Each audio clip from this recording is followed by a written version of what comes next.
Welcome to Boss Action Media. Oh, where we just don't give a shit. The following is the English translation of the novelized version of Godzilla -1. In other words, this is a fan-made English audiobook. A copy of the book can be found at mykaiju.com. The link is in the description below. The person who made this used Google Translate. We here at Boss Action Media would like to thank whoever did this. I'm guessing it was probably Gareth Edwards. Anyway, enjoy the audiobook, and Baby Akiko deserves an Oscar. Chapter 1. Summer 1945. The rays of the tropical sun shining through the acrylic glass were slowly burning Koichi Shikishima's shoulders. The Sakare 52 engine of the Type 0 carrier-based fighter makes a light sound. Normally, they would have found the enemy ship and rammed it, or they would have been torn apart by the enemy's heavy anti-aircraft fire and scattered over the sea. Probably none of the comrades who went south at the same time are still alive. However,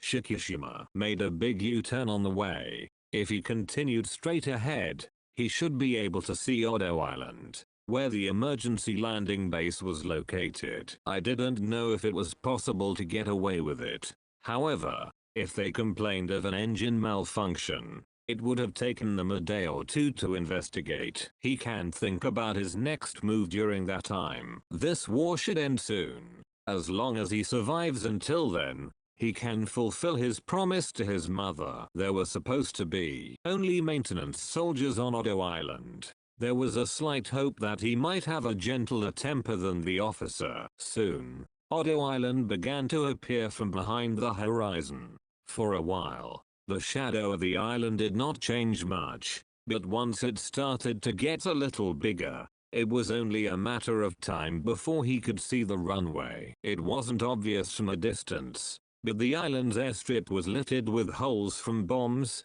making it impossible to land properly even on a plane. Shikishima circled once over the island and decided on a landing course. Shikishima slowly descended while squeezing the throttle, determined to prepare for a bomb. After that, he was completely absorbed by deftly using the flaps and vertical stabilizer. The Shikishima aircraft managed to avoid the large bomb scar and finally came to a halt. It descends slightly to the left of the runway, then swerves to the right after a while. If he took that course, he might be able to avoid the marks. He was just a few centimeters away from falling into a large mortar-shaped bomb hole that spread out in front of him. If that happened, the plane, which still had fuel left in it, might have burst into flames. Shikishima breathed a sigh of relief and at the same time felt a large amount of sweat dripping down his body. It was nothing but solid proof that he was alive. While Shikishima was resting near the command post, a man who appeared to be a superior officer of a maintenance soldier approached him. Behind them, the maintenance soldiers who were inspecting Shikishima's aircraft looked at him with accusing eyes. He was suddenly exposed. But it's impossible to take off a fighter jet from that runway. In other words, the Shikishima aircraft would never be able to take off again. No matter how much he was accused, it seemed like if he could survive, he would be able to stay on this island until the war was over. I'm Ensign Shikishima, right? I'm Tachibana from the maintenance department of the Tsukuba Naval Air Corps. Do you remember me? Shikishima remembered that there was indeed such a maintenance worker. The maintenance soldiers remembered Tachibana as being someone they could rely on and adored. It was quite embarrassing to meet someone he had known for a long time under these circumstances. Shikishima tried to hide it by acting cheerfully. Tachibana-san, of course. Thank you for your help with that section. You were able to unload that old aircraft on the airstrip full of holes on this island. You seem to be as reliable as ever. No matter how good your results are in the mock air battle, you're suddenly on a special attack without experiencing actual combat. However, we were given a little bit of a reprieve due to a malfunction in the aircraft. Tachibana approached and whispered, "Actually, no matter how hard I check, I still can't find the malfunction you're talking about. Shikishima replied, suppressing the trembling in his words. What do you want to say? Then, pretending to be offended, he started walking toward the shore. This island didn't seem to be such a sweet place either. A mechanic approached Shikishima, who was sitting pale on a rock on the shore. The name tag on Sato's chest said Sato. What is it? No. Tachibana-san should call me. What is it for? Sato sat next to Shikishima and looked out at the sea, muttering to himself. Isn't it okay? There's someone like you out there. Even if you faithfully follow orders to die, this war has a long way to go. With that said, Sato got up and headed back the way he had come. For the first time since coming to this island, Shikishima was greeted with such kind words that he almost burst into tears. Just as Shikishima managed to hold back, he saw a strange object washing up on the shore. A strangely shaped fish that looked like a deep-sea fish was dead, with its stomach vomiting out of its mouth. And it's not just one. The carcasses of several deep-sea fish are being washed by the waves. Some of them even had eyeballs sticking out. It had a slightly ominous feel to it. When Shikishima returned home at dusk, Tachibana was waiting for him. Tachibana motioned with his chin to enter the command post. Perhaps a private trial will begin. Evading special attacks is a serious crime. Shikishima walked into the command post building, feeling his breathing become irregular. Inside was a scene completely different from what Shikishima had imagined. Around him, the smiling maintenance soldiers were beckoning me to sit down. Shikishima sat down, not understanding why, and the maintenance soldiers started talking. I was waiting for someone like you to come. Isn't it quite difficult to evade special attacks? This war is almost over. It would be foolish to die now. If you hang out here with us, you'll be able to go back to the mainland soon. He couldn't resist. These maintenance soldiers accept him even though he ran away. That made him so happy. Shikishima turned his face to the floor and sobbed. Now, don't cry and eat. It's a deep-sea fish hot pot, a specialty of Odo Island. I just picked it up on the beach. It doesn't look good, but it's fresh. You don't eat much inland, do you? The hot pot was so delicious. Shikishima remembered that he hadn't eaten anything since his departure, and he stirred the pot. However, we caught quite a few deep-sea fish today. Isn't Gojira going to appear? What is it? The people on the island said that on days when a lot of deep-sea fish are caught, Gojira will appear. I heard that too. When Gojira moves, the panicked deep-sea fish will come up to the surface without worrying about what he's doing, and their stomachs will come out. Right at that moment, an air raid siren sounded. The maintenance soldiers, who were a little frightened by Gojira's story, all reacted with a twitch. However, immediately after that, the maintenance soldiers instantly regained their soldierly faces and rushed outside with infantry guns in hand. Enemy attack? Taki, a soldier standing guard from the top of the watchtower, answered Tachibana's question. No, there's a big shadow. At that moment, the roar of a beast that shook its belly was heard from the shore. Is this a new weapon for the US military? After muttering that, Tachibana said to the lookout tower, Waterfall, shine your searchlight. It's towards the coast. As he was told, something extremely strange appeared in the strong light of the searchlight that was directed towards the coastline. Beautiful claws on thick limbs, and its jaws were lined with sharp teeth. From its tail to its back, it had a row of independent, shell-like dorsal fins. It was a horrifying monster that resembled an ancient dinosaur. Is he 15 meters tall? Is it a living thing? Shikishima stood dumbfounded at the sight, which was so unrealistic. The monster roared aloud as if to protest the searchlights, and then charged forward, slamming its huge body into the guard tower. With one blow, the tower collapsed along with the guard. Taki. Mr. Taki. Taki did not respond to the maintenance soldiers who were shouting at each other. Next, the monster, believed to be Gojira, grabbed several drums of gasoline that had been stockpiled. He crushed it. He touched the spark of the destroyed searchlight and produced a huge plume of smoke. Gojira was illuminated by that orange light. Its epidermis is covered with rough scales, and its eyes shine golden. Gojira stepped on the explosive smoke and started walking towards the group step by step. Go down to the trenches. At Tachibana's words, the maintenance soldiers all jumped into a trench dug along the coast.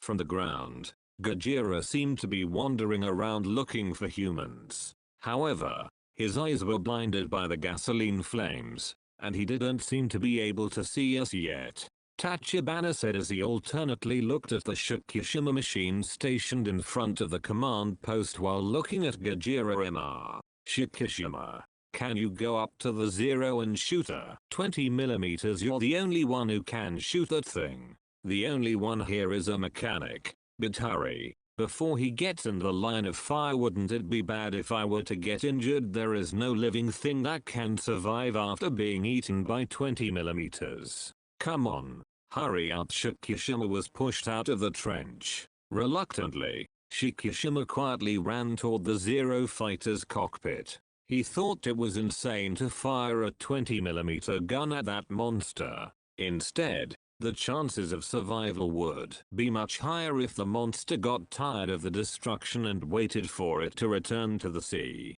However, if you shoot a 20mm, you might be able to defeat that monster named Gojira.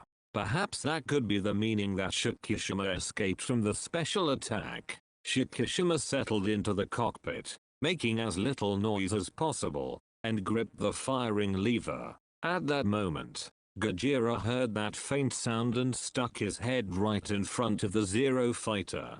He looked into the plane with searching eyes and stayed there for a while, as if thinking. Its terrifying eyes, huge mass, and unexpectedly agile movements. Shockirus's body stiffened as if he had been shot. There's no way you can shoot a machine gun at a monster like this and be safe. That's what Shockirus's instincts were screaming at him. In the first place, these creatures are not something humans can do anything about. Shockirus just held his breath and waited for Gojira to leave. In the trenches, Tachibana was getting irritated. Left double quotation mark. What are you doing? That guy Gojira remained in the perfect position to kill him with the Zero's machine gun. However, Shockirus did not try to shoot. Now, shoot. Shoot. Tachibana's muffled voice did not reach Shockirus. Eventually, Gojira slowly turned around and headed towards the trench.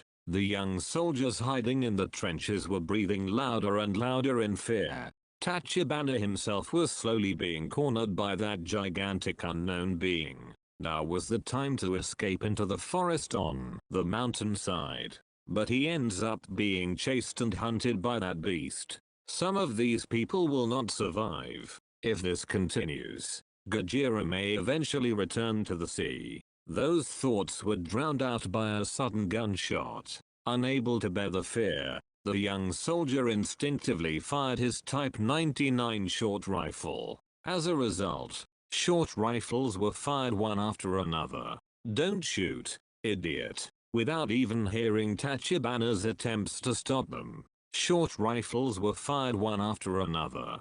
Fear had made the trigger of the gun lighter. As the rifle bullets were fired one after another, Gojira roared so loudly that the ground shook, and with amazing speed he came toward the trench. Get out! Get out of here! At the same time as the soldiers came to their senses and jumped out at Tachibana's yell, Gojira's feet stepped through the trench. A piece of wood broke and jumped, hitting Tachibana's leg. One of the young soldiers supported Tachibana from behind and pulled him as he struggled desperately to leave, dragging one leg. Tachibana-san. Hey. As his voice turned into a muffled scream, the young soldier was lifted into the air. It was caught in Gojira's jaws and thrown away. Gojira crushed the soldiers who were frantically firing short rifles, biting them, throwing them away, and smashing them with his tail until there were only a few soldiers left alive. Several people escaped to the command post, but the entire command post was destroyed by Gojira's tail. Shockirus sat in the cockpit and simply watched in shock as the tragedy unfolded before his eyes. Was it because he didn't shoot? Is that so? As he was questioning myself, Sato, the same person who had said those kind words to me, came running towards him while shouting something. I'm going to take Gojira with me. Shoot him with a 20mm gun. As soon as he finished saying that, Sato was also grabbed by the fangs of Gojira, who came from behind, and was thrown away, leaving behind a scream that could be considered a scream or a scream of death. Desperate to escape from the approaching Zero fighter, Shockirus jumped out of the cockpit and ran in the opposite direction. Gojira opened his huge jaws fully, took the Zero fighter in his mouth, and threw it into the air. The fallen Zero fighter's remaining fuel ignited, causing a huge explosion. Shockirus, who was running, was thrown into the air by the blast from behind and slammed into the ground. It smelled like blood. When Gojira saw the area turned into a sea of fire, he let out a roar of victory. Shockirus stared blankly as he fell into the darkness. He felt the grass on his cheek. He could hear the quiet sound of waves. Shockirus was unable to understand what had happened to him for a while, but the smell of smoke wafting from a distance reminded him of everything and he hurriedly got up. Right in front of him was the red-hot wreckage of a Zero fighter, still slightly smoking. There was a man muttering something in the back, using a hammock left over from the fire to carry something. It was Tachibana. Why are they like this? When the sun rose a little and began to illuminate the ground, he could see a large number of bodies lined up there. Someone who was so badly crushed that he couldn't tell what was going on. One with no lower body, one with eyes wide open and a pained expression on his face. Armless, headless. Various bodies were carefully arranged. Shockirus couldn't help but sit down, depressed by the aftermath of the tragedy that had occurred last night. Tachibana looked at him, stood there like an idiot, and said, I can't find the lower half of this guy's body. Hey, haven't you seen it? Shockirus's breathing became heavier. Hey, you why? Why that time? In front of Tachibana, who couldn't continue crying and couldn't continue, Shockirus couldn't find the words to excuse himself. He felt like he made eye contact with one of the corpses. He looked at him as if asking, why? Just a few days later, Japan surrendered unconditionally. For the next 6 months, Shockirus spent as much time as possible out of Tachibana's sight. Just as he was starting to worry, wondering if he was going to weaken and die while camping in the field, or whether this island had been abandoned, a demobilization ship arrived at Odo Island. The demobilization ship was carrying far more soldiers than its capacity, so Shockirus and his friends who were brought on board later were not given a comfortable cabin, but only a small space on the windswept deck. Still, Shockirus's heart leapt when he thought that the ship would arrive at a port on the Japanese mainland in a few days. At that moment, a man stood in front of Shockirus and shattered his happy feelings into pieces. Tachibana found Shockirus. Shockirus was prepared to be verbally abused, but Tachibana simply handed him a few photos wrapped in oiled paper, and then, just as he had come, he left without a word. Shockirus hurriedly opened the paper. When Shockirus saw what was inside, he lost his voice. Then he wrapped his photos again in oiled paper and put it in the back of his pocket. After a long boat trip and a trip on a streetcar that seems to have just been revived, Shockirus finally returns home. However, there was nothing left of the scenery that he had been accustomed to seeing since he was a child. It was true that the name of the station where they got off was the name of the town where Shockirus once lived, but the place was just a charred field, like a joke. Shockirus walked along the difficult, charcoal-filled path, checking his surroundings. but fear gradually took over his heart,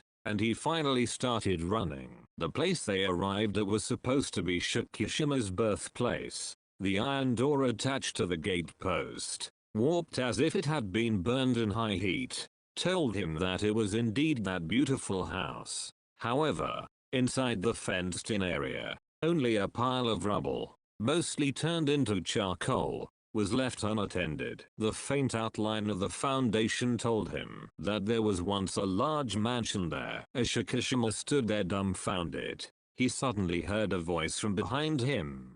Koichi-san, a woman with disheveled hair, came out of the barracks next door and stared at Shockirus as if she were a ghost. For a moment, Shockirus had no idea who the woman was, but after a while he realized that it was Sumiko Ota, his neighbor. Ota's sister went on a special attack. It seemed to be well known that Shockirus had been selected for the special attack team. Is it wrong? The look on Shockirus's face in response made it seem like Sumiko understood what had happened in an instant. Did you come back pretending like you were okay? You shameless person. Apparently, Sumiko had evaded the special attack in a cowardly way, and that seemed to have ignited the dark emotions that Sumiko had, and had no way of taking them anywhere. Like a curse, Sumiko spat out words, one after another, the most painful words to the soldiers who had returned from a defeated battle.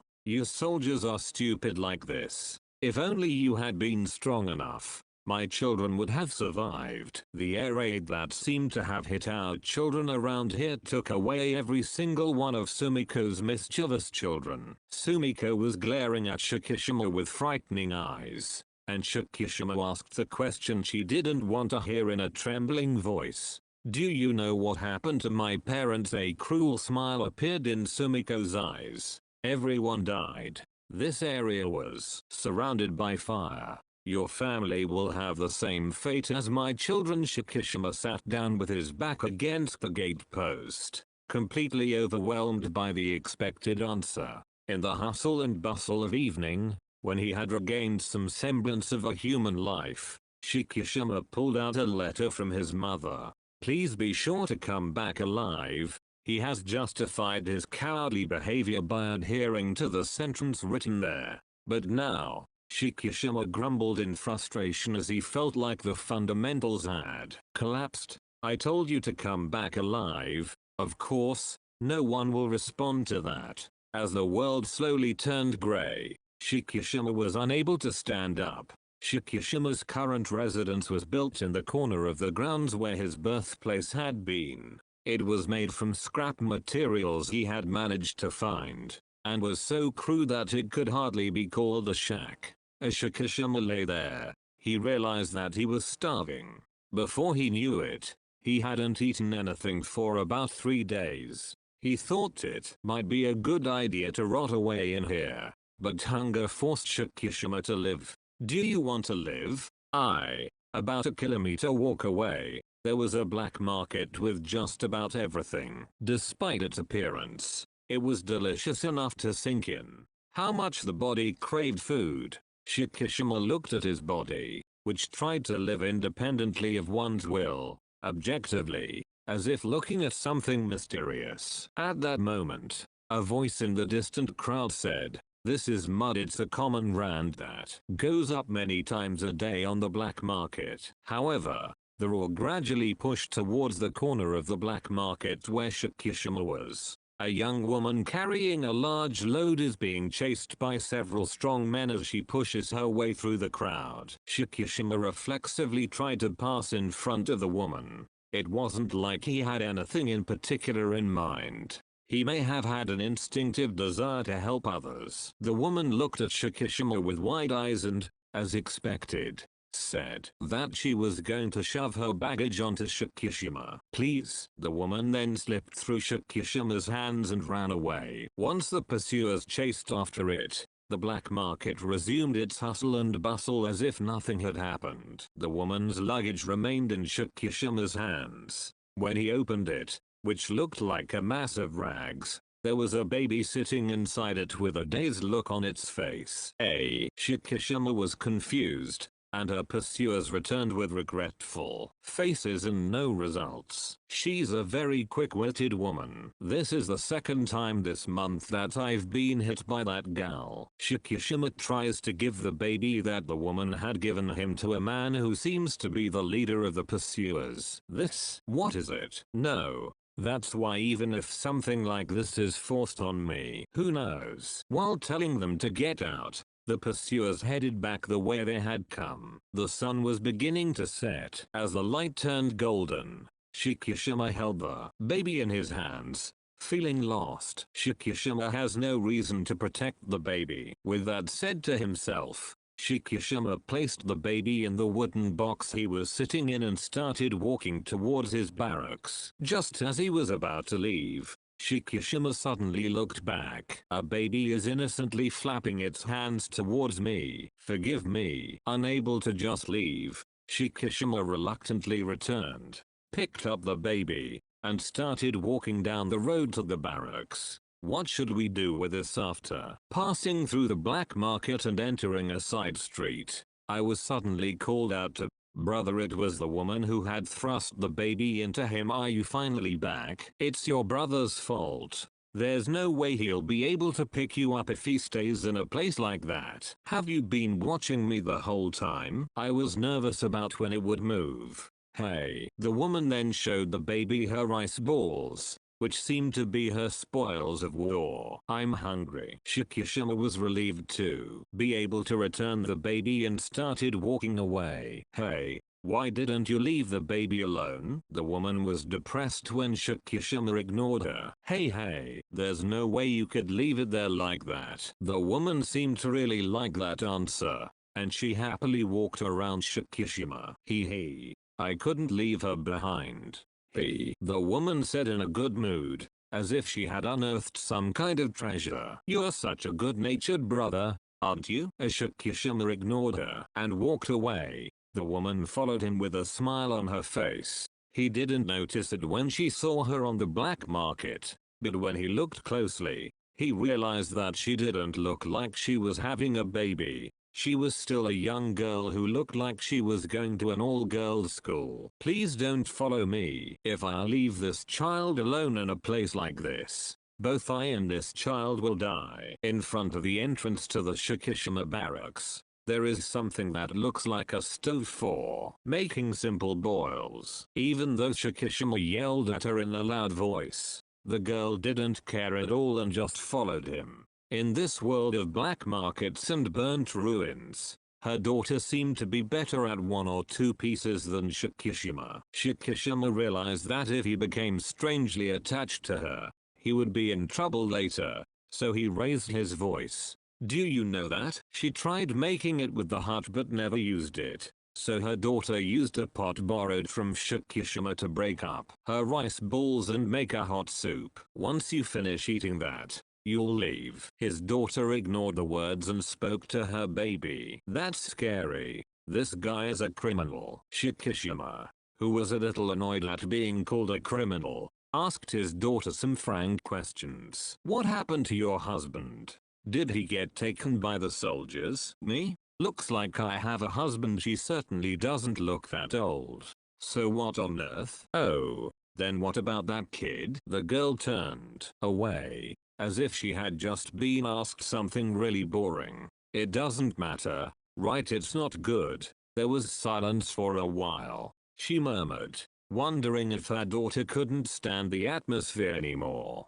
During the air raid, I was asked to do so by the mother of this child who was about to die. So, do you have any connection with this girl then? What an unreasonable anger suddenly welled up inside Shockirus. Are you an idiot? You're not in a position to be able to take such a small child with you. Even your brother couldn't leave you alone. That's certainly true. Even in this day and age, Shockirus' actions today were too lenient in order to challenge his daughter's erratic behavior. As if seeing through her sweetness, her daughter went into the barracks and settled down for her. Shockirus panicked at her brazenness. Hey, you. The daughter began to give the baby a heavy bath, acting as if Shockirus' feelings had nothing to do with her. The baby must have been hungry, as she forcefully swallowed the heavy bath water. Name is. My daughter silently showed me the stitching on the baby's swaddle. It says Akiko. That's her name. Me? Noriko go. Why are you acting like that? Even if you're acting like a vagrant like that, you're probably just too poor. Noriko glared sharply at Shikishima and said, so you want to become a prostitute, catering to occupation soldiers in Japan after World War II? Even if you make a face like that, in this day and age, if you have nowhere to turn, you can't help it. Noriko was taken aback by those words, which could be said to be a valid argument, and fiddled with the water. Noriko shook her head silently and looked at the name tag on the wooden box in the barracks in Shikishima. Who are your parents and siblings? Is that a royal tablet? Oh dear parents, yeah. Looks like they were killed in an air raid. Noriko looked surprised at those words and murmured, you're just like me. Noriko's parents were probably also victims of the air raid.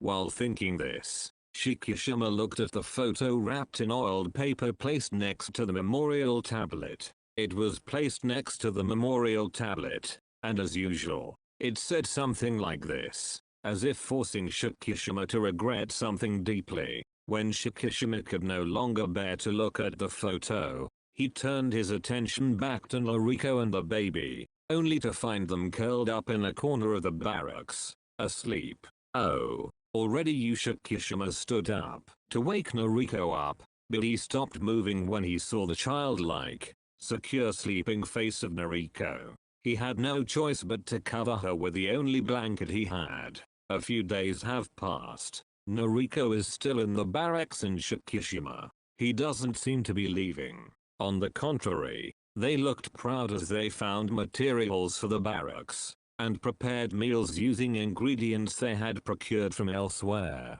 They worked hard as if they had decided to live here. One day, Shikishima lowered his bucket and headed to the water hole when he noticed Sumiko looking at the barracks with suspicious eyes. Shikishima was about to walk quickly past her without meeting her gaze, but Sumiko stopped him. What's that? What's that? It's not just stupid. It's the parent and child you picked up. What do you think you're thinking by picking up something like that? He didn't pick it up. They just ended up staying there. If you don't kick them out, it's as if you picked them up. You're acting like a hypocrite. No. I don't want to bother you. Sumiko, who was about to enter the barracks while complaining with all her might, suddenly stopped. Is that mother producing milk properly? No. That's not the mother. What do you mean? Sumiko is making Akiko drink heavy water. It looked like her mother was interacting with her own baby. Sumiko, who always pounced on Shikishima, didn't seem at all. After she took a deep drink of hot water, Sumiko turned to face Shikishima and Noriko, who were sitting straight. If we continue like this, we'll die of malnutrition. What do you mean by picking up a child who can't even be raised? Sorry. Noriko had no choice but to apologize. He knew it was a reckless move. However, at that time, in the midst of the approaching flames, Noriko could not leave Akiko behind. She may have thought she was helping her, but if she ends up dying without being able to raise her, it's no different than if she abandoned her. While saying this, Sumiko placed a bag containing a small amount of white rice in Noriko's hand. You don't have to eat it. Adults can survive no matter what they eat. This rice is for this child. After saying that, Sumiko gave Akiko one big smile and left the barracks, leaving behind Shikishima and Noriko, who hurried after her and bowed deeply to her. Sumiko entered her barracks. From her girlfriend Sumiko's barracks, a voice could be heard obscenely grumbling. Ah, that white rice. It's really annoying. 1946. March, 1946. It was raining heavily. Among them, Shikishima ran into the barracks with his crawling body. Compared to when Noriko had just arrived, the barracks had become a decent place to live, but even so, There was no way it could withstand such heavy rain. And the sound of rain was leaking loudly. A bucket, a chipped bowl, and a burnt empty can. Everything that made up the body of such vessels was used to catch rain leaks. Damn, you're soaked. Noriko, who was now dressed a little more properly, deftly dodged the rain and came out from the back to give Shockirus a towel. Did you have work? There was some, though. Noriko looked at Shockirus suspiciously, as if he was hiding something. What happened? She showed Shockirus an application form with recruitment requirements written on it. Please look at this. Money isn't bad either. Look. It seems like the preparation fee alone is 3,000 yen. Isn't it amazing? Noriko's face smiled for a moment, but then her face turned worried. It's definitely a scam. They took all the rice I brought in the other day. The reason is different from that. What's the difference? It is endorsed by none other than the Ministry of Veterans Affairs. There's a reason why money is good. Why? During the war, both the US Army and the Imperial Navy scattered mines at random, right? My job is to clean them up. Money is ridiculously good, right? Question mark? Comma, do you mean that there is no guarantee of life? Noriko's complexion changed quickly. That's why he didn't want to talk about this. Shockirus thought as he braced himself. Noriko's earnest yell shook the barracks. What are you talking about? You just barely made it back alive. It can't be helped. If things continue like this, all three of us will starve to death. Akiko won't last long if things continue like this. Noriko looked at Akiko, who was sleeping with a tired face. It's true that she hasn't been able to give her any heavy bathing for the past few days. Noriko was horrified to see the telltale dark circles under her eyes. I know that. Though, as if this was the case, Shockirus tried to persuade her. If you have money, you can buy anything, even powdered milk made in America. If you have money, if that's what you want, it's no good if you die. Shockirus was happy to hear those earnest words. As someone who has always wondered how he should die, he was grateful for Noriko's presence in affirming his life. But that's why he has to earn money first. In addition, it's okay. Just because it's dangerous doesn't mean I'm going to die. It's different from the suicide attack and narrowly escaping from death.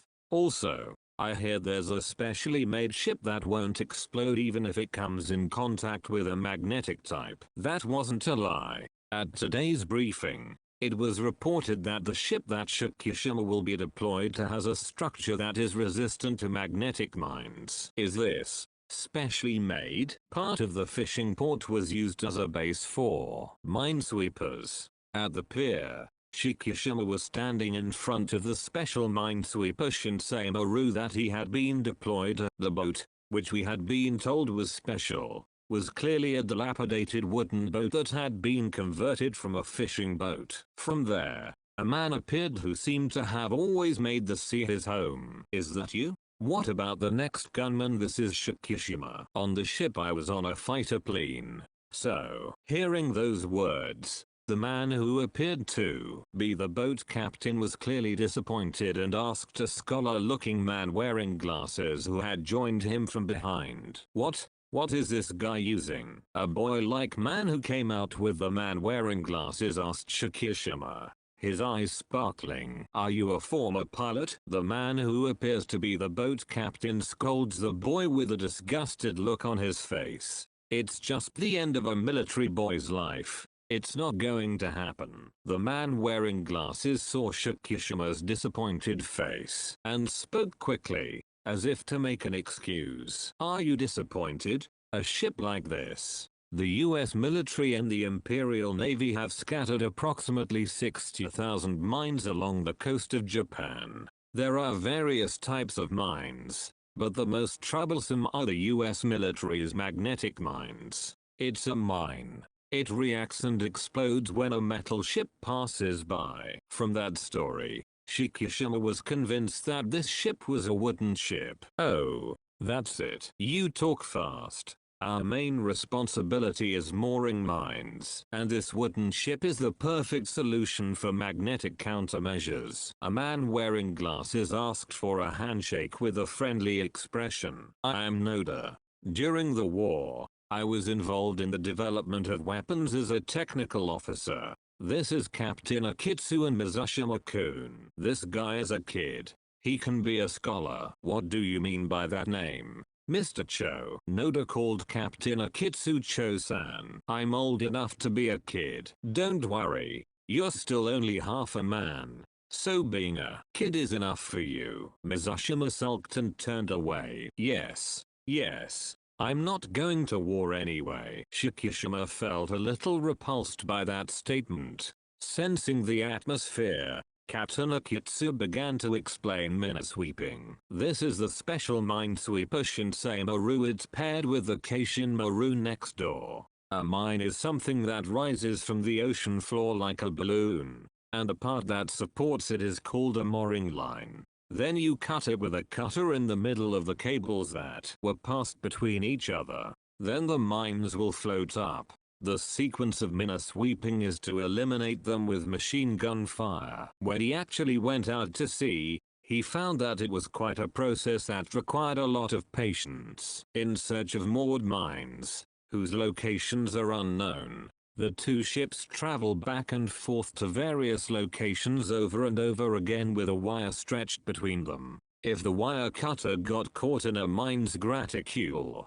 it would be severed and the mine would rise to the surface. Kill the rising mines with a machine gun from a considerable distance. It may be easy to put it into words, but hitting the tiny antennae of a mine with a bullet from a safe distance of 300 meters was an extremely difficult task. Moreover, since the Shinsei Maru is a small ship, it is easily tossed around by the waves, which means it is shaken violently. Akitsu aimed at the floating mine with his machine gun, saying it was just sample, but even after emptying one magazine, there was no sign that the mine would explode. What? This is quite difficult. Even as Shikishima watched, his body memorized the rhythm of the ship's rocking. Can I do it? Are you okay? Akitsu gave him a 13mm machine gun installed in a machine gun turret on the deck of the ship while taunting me. It's shaking, so I have to shoot in anticipation of where the bullet will be when it arrives. Shikishima fired several shots from his machine gun, synchronizing the movement of the turret with the rhythm of the ship's rocking, which he had been instilling in his body for a while. It appears that some of them were lucky enough to break off the antennae of the mine. A gigantic column of water several times the size he had imagined erupted with a heart-pounding sound. It seems that it is quite difficult to dispose of mines with a machine gun, so when Shikishima was able to kill them with a single volley of fire, Noda and Mizushima couldn't help but exclaim in admiration. It's the same as downing an enemy plane. Was this skill? No. It's just a mock air battle. I've never been in an actual battle. Mizushima heard his words and came up to his machine gun turret, saying in an accusatory voice, aren't you going to war? In that case, are Shikishima and I similar? Akitsu poked Mizushima on the head. That's completely different. You can't fly a fighter jet, can you? If I could have gone to war, I would have done a great job. I wish it had lasted a little longer. Those words set Shikishima on fire. There are people here who wanted to go to war. I couldn't believe that. Shikishima instinctively grabbed Mizushima's chest. Do you really think so? Seeing Shikishima's power, Mizushima realized that he had touched on something wrong and sincerely apologized. Okay, that was bad. Shikishima left the scene with sad eyes. Akitsu poked Mizushima's head again. Idiot. Shikishima, who had returned from minesweeping duty for the first time in a while, handed over the accumulated laundry to Noriko, ate dinner, and then laid his tired body down on the futon. Sleep came quickly. A few hours after falling asleep, Shikishima woke up to a strange commotion outside. Perhaps the house next door is on fire. as the paper shoji door used as a door shines brightly in the red light from outside. Shouts of Shockirus and come out could be heard from outside. Shockirus couldn't believe his eyes when he rushed outside wearing a yukata, light cotton kimono worn in the summer or used as a bathrobe, instead of a nightgown. That place was Odo Island. The command post, which had been destroyed and torn apart by Gojira, was on fire everywhere, and in front of the entrance, there were a number of maintenance soldiers with pale faces and white maintenance uniforms lined up. This is a dead person. Shockirus instinctively thought so. Sato, who stood at the front of the formation, looked at Shockirus and said, "Why are you still alive?" Then, a man in a flight suit pushed through the maintenance soldiers and came forward, pointing at Shockirus and saying, Tsukao Soto's face resembled that of someone who went on a special attack with him. "That's because he is a coward." As soon as the man said that, the maintenance soldiers became frightened by something and started running. One of the soldiers who was too late to escape was crushed by a giant foot. When Shockirus suddenly looked up, he saw Gojira standing there. Shockirus let out a groan as he realized that he was still under his futon in the barracks. His heart was beating so violently that it sounded like it was screaming. "It's not a dream. They did come." Thinking so, Shockirus looked around.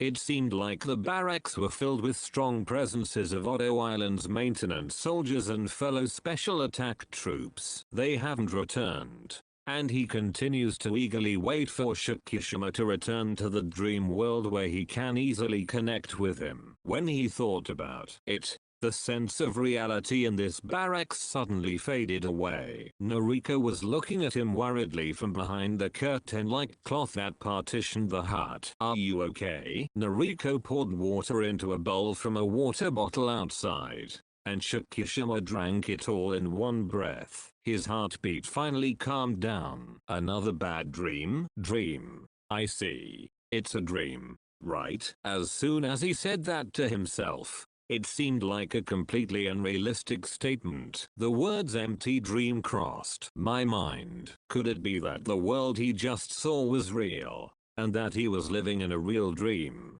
returning to Japan and living with Noriko and Akiko? And isn't he about to die in that Gojira tragedy? Or have you already died? He almost thought so, as the dark-colored soldiers were still hovering around him with a strong presence, and Noriko seemed as if she might somehow disappear into thin air. Shockirus dared to ask, "Or are you a dream? What are you talking about? Are you okay?" The more he put it into words, the less Noriko seemed to Shockirus to be real. He wanted to somehow confirm that Noriko was real. Shockirus hugged Noriko tightly. "Hey, this is Japan. I'm definitely back." Shockirus tried to push her down, but Noriko reflexively kicked him away. "Stop." Shockirus was pushed back and lost his balance, colliding with a wooden box containing a memorial tablet. The oil paper package fell and the photos were scattered inside.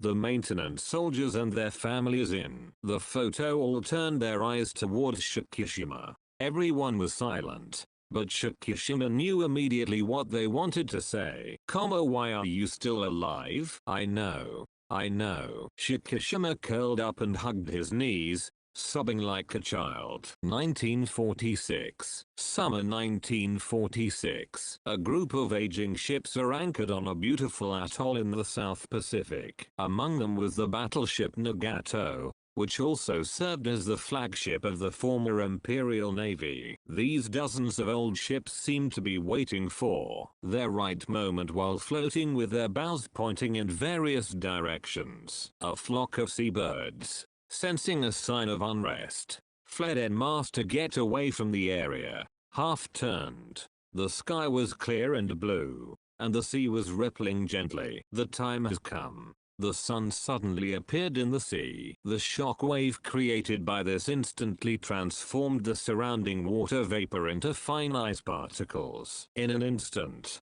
it swelled up everywhere. The old ships, including Nagato, instantly disappeared into the mass. Eventually, A distinctive mushroom cloud rose up, as if breaking through a huge mass of steam. Bikini Atoll, Operation Crossroads, Baker Experiment. An atomic bomb test was conducted. The heat, shock, and radiation consumed all marine life in nearby waters. The seabads that had fled were also blown away while their feathers were burned, turning to ash and scattering in the air. And in the sea near there was the same Gojira who annihilated the garrison of Odo Island. Godzilla was also consumed by the intense heat and radiation from the atomic bomb. His skin boiled and rolled up, his flesh was scorched, his eyes turned cloudy white. Tremendous pain and suffering attacked Gojira. If he were a normal creature, he would have died long ago.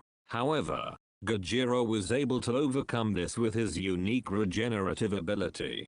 Gradually, his body was regenerated while feeling tremendous anger towards the people who had brought him suffering. Even with Gojira's reincarnation ability, he was unable to regain his original form. The radioactive material that penetrated deep into the body surface caused error after error in the cells of the epidermis, changing its appearance to resemble that of a rugged rock. Its dorsal fin grew rapidly, and branches spread out in all directions like snowflakes. It formed layers, resembling oyster shells that had been living on the ocean floor for decades. Its already large body rapidly grew in size, as if it was going out of control, and it became a gigantic body that far exceeded its previous appearance. This was the moment when Godzilla was born. Time passed. After working on the Shinsei Maru for about a week, he was able to take 3 days off when he went ashore. In this routine,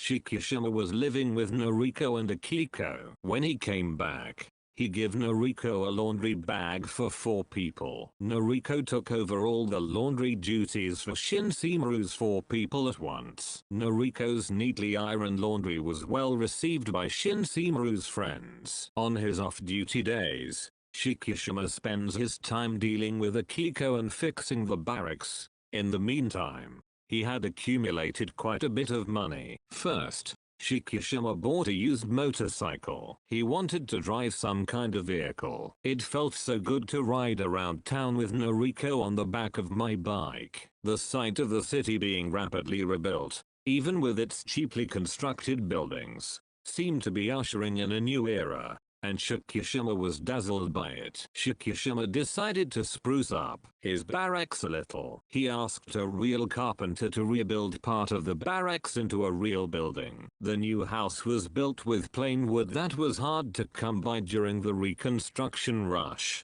and was more like a luxurious hut than a house. But it was equipped with a small kitchen. As Shikishima looked at Noriko happily touching him, he felt something warm overflowing in his heart. Before I knew it, it was the season for light snow. That day, the members of Shinsimaru gathered at Shikishima's newly built small house. A small housewarming party was held. You built something magnificent. It was worth saving the money. Akitsu praises happily. Akitsu, who seems to like children, was happy to have 2-year-old Akiko in his lap. She and Mizushima are looking at the interior of her house with excitement. Noda pointed his proud camera, the Leica M2, at Noriko, who brought the rice bowl from the sink. Would you like one? That's such a waste of film. Noriko refrained, but Noda insisted on taking pictures. That smile.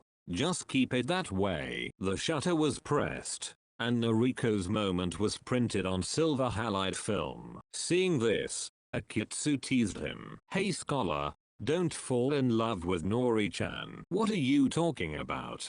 Noriko-san is a married woman. A married woman. Please stop. I'm not a wife. While seeing Noriko leave with a smile, everyone looked at Shikishima with puzzled expressions.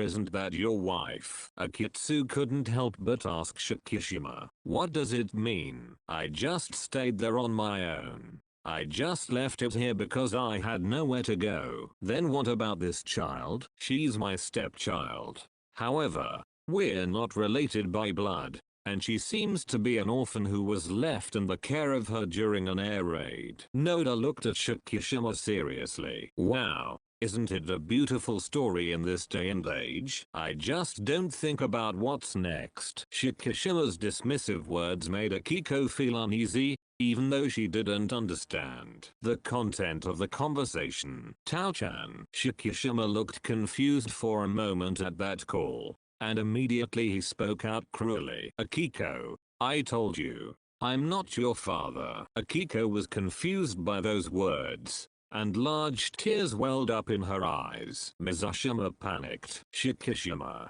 isn't that bad? As if that was a cue, Akiko started crying loudly. Akitsu hurriedly tries to calm her down. Akiko, don't cry. Uncle will tell your father properly. Noda agreed. It's really unhealthy. Akitsu tried to persuade Akiko to fulfill her promise. You and your child are related to each other, so I adopted you like this. So make up your mind. Be prepared. A playful Mizushima hugged her with both hands and used her tone of voice. Make me happy, happiness. Shockirus overreacted to those words. Shut up. That's fine. The usually calm Shockirus's angry voice instantly froze the atmosphere. In the awkward atmosphere, Akitsu grumbled as if to vent. Why? Noriko, who was washing the dishes, listened to this exchange with her back turned to him. The party ended with an awkward atmosphere.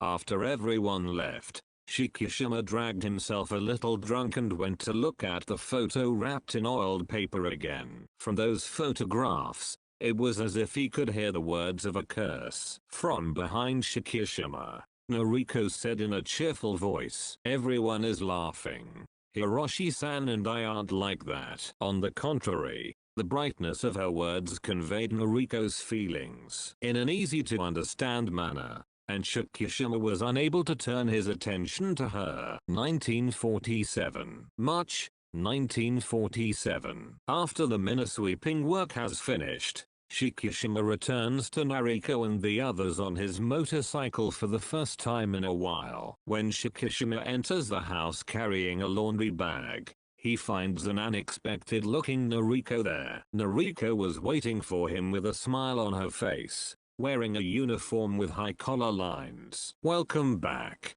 I just came back too. What's wrong with your appearance? Does this suit you? I started working as an office worker in Ginza. It was his first time hearing it. Why? Shockirus was confused. I'm sure you've given them enough money. Noriko turned and sat down at the dressing table, her back to him. The smile reflected on the dressing table was the kind of forced smile that Noriko often shows these days. Noriko began speaking as if she had made up her mind. I just want to be independent. If things continue like this, Hiroshi and his wife won't be able to get married.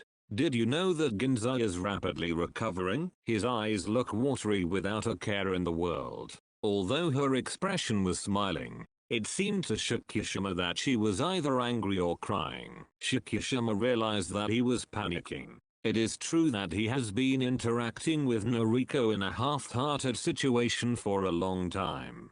However, to think that she was thinking of becoming independent. Noriko looked dazzling to Shockirus as she was trying to stand on her own 2 feet, similar to the town of Ginza that was undergoing reconstruction.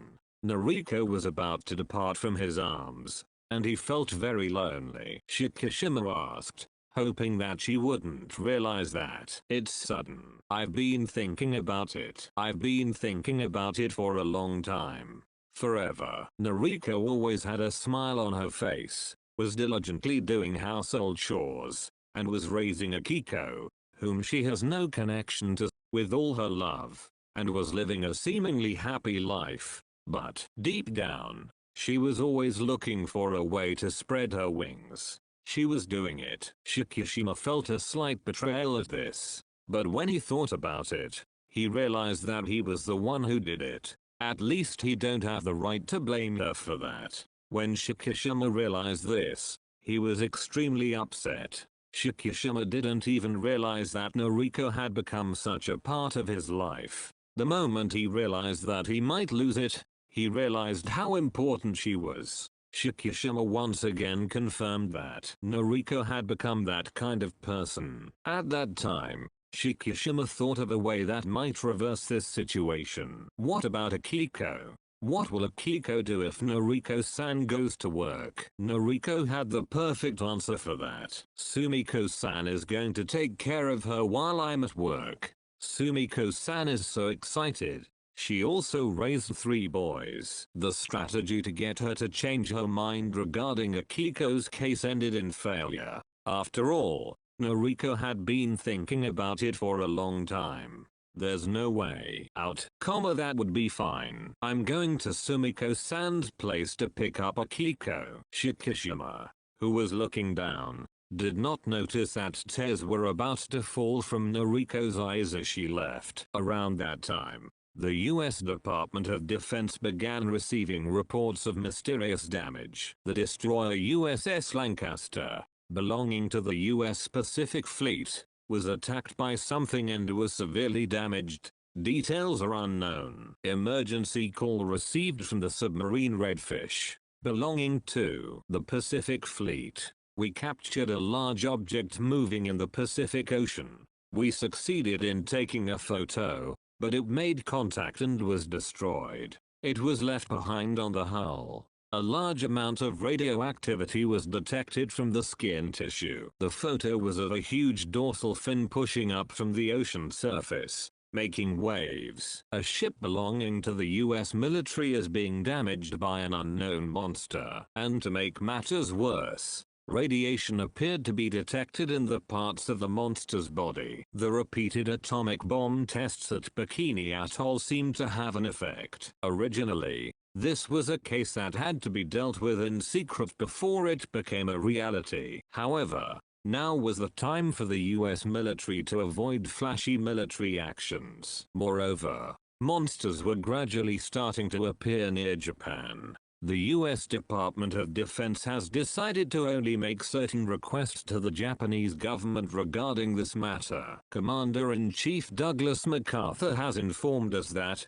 with great regret, given the situation with the Soviet Union, we cannot engage in military involvement. At the same time, we request the Japanese government to strengthen Japan's security institutions. 1947. May 1947. Near the Ogasawara Islands, giant claws were tearing apart the ship's hull. The Liberty ship, a transport ship belonging to the US military, was barely able to stay afloat, with its badly damaged hull tilting at an angle. In front of it, the Keishin Maru, which is paired with the Shinsei Maru that Shockirus and his friends are riding, was moored side by side. Is this a super large shark? A whale? Akitsu asked a simple question. Sharks and whales can't do this. Is this a new Soviet weapon? Mizushima came up with an idea. Does it look like weapon damage? Then what do you mean? It was just a creature that looked like a small mountain. What's the matter?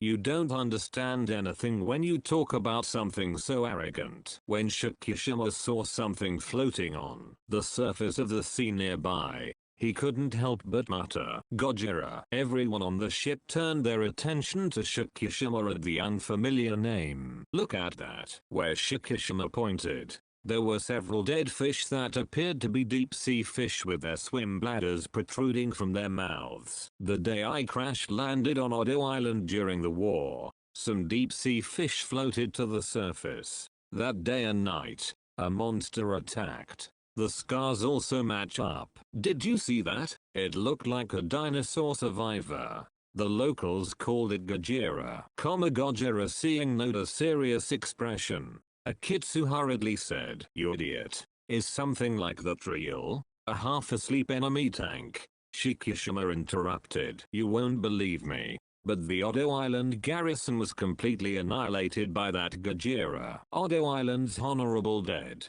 During the war, the mysterious attack on Odo Island, which was supposed to have been safe from the US military during Operation Stepping Stone, seemed to be somewhat well known among those involved in the war. Akitsu asked a question. Didn't that unit fight and crush the US military? Shikishima shook his head. You should know that the US military had no interest in Odo Island. That's why it functioned as a crash landing base for suicide attacks that caused trouble at the time. After hearing that much, Mizushima realized something and suddenly changed his expression.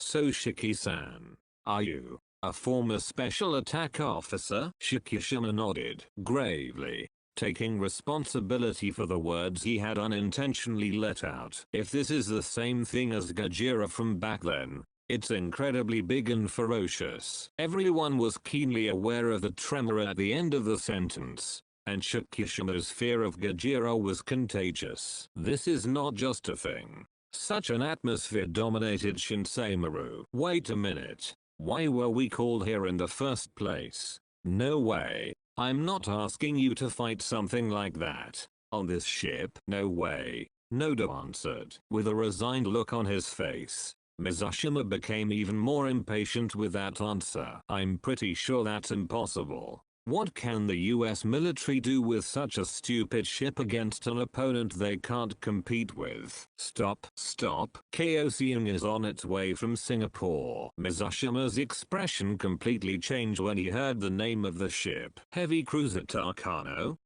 It was scheduled to be scuttled last year, but apparently the US military decided to repair it and return it because it might be useful in this situation. Former Kaohsiung crew members are traveling to Singapore to receive it. Mizushima, who had been trembling at the vision of Gojira just a moment ago, suddenly turned around and screamed, jumping around. Isn't it amazing? It's Kaohsiung. So they decided to buy time until Takao arrived. Akitsu grumbled. Is this a trivial thing? Besides, that 13mm is the only one I have on board. This is America's ship.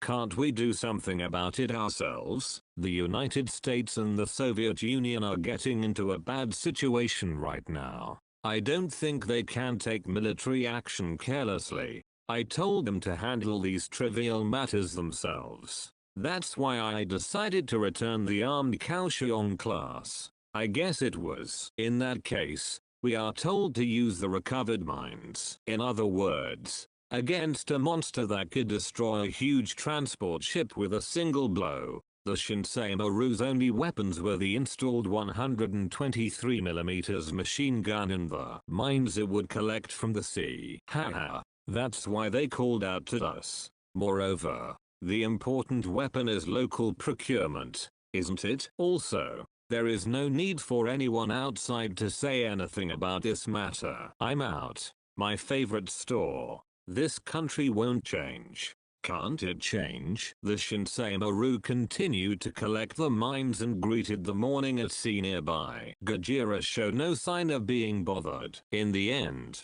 Shikishima, who could not sleep at all, was working on repairing the recovered mines. Mines usually have 4 horn-like antennae. It was a glass tube wrapped in lead, and when the bottom of the ship came into contact with it, the glass tube would crack and a highly conductive liquid would leak out, energizing the fuse and causing an explosion. What Shikishima is currently doing is removing the antennae and soldering wires in their place. By attaching a switch to the end of the wire, the mine explosion can be controlled remotely. That was Shinseimaru's main weapon in the battle against Gojira this time. It was a remote-controlled mine. The structure of the antennae is extremely delicate, and its unexpected destruction could cause the mine itself to explode. Moreover, each mine had 4 antennae, so the work of modifying the mines was extremely nerve-wracking. Noda came up to the deck from his nap area at the bottom of the ship,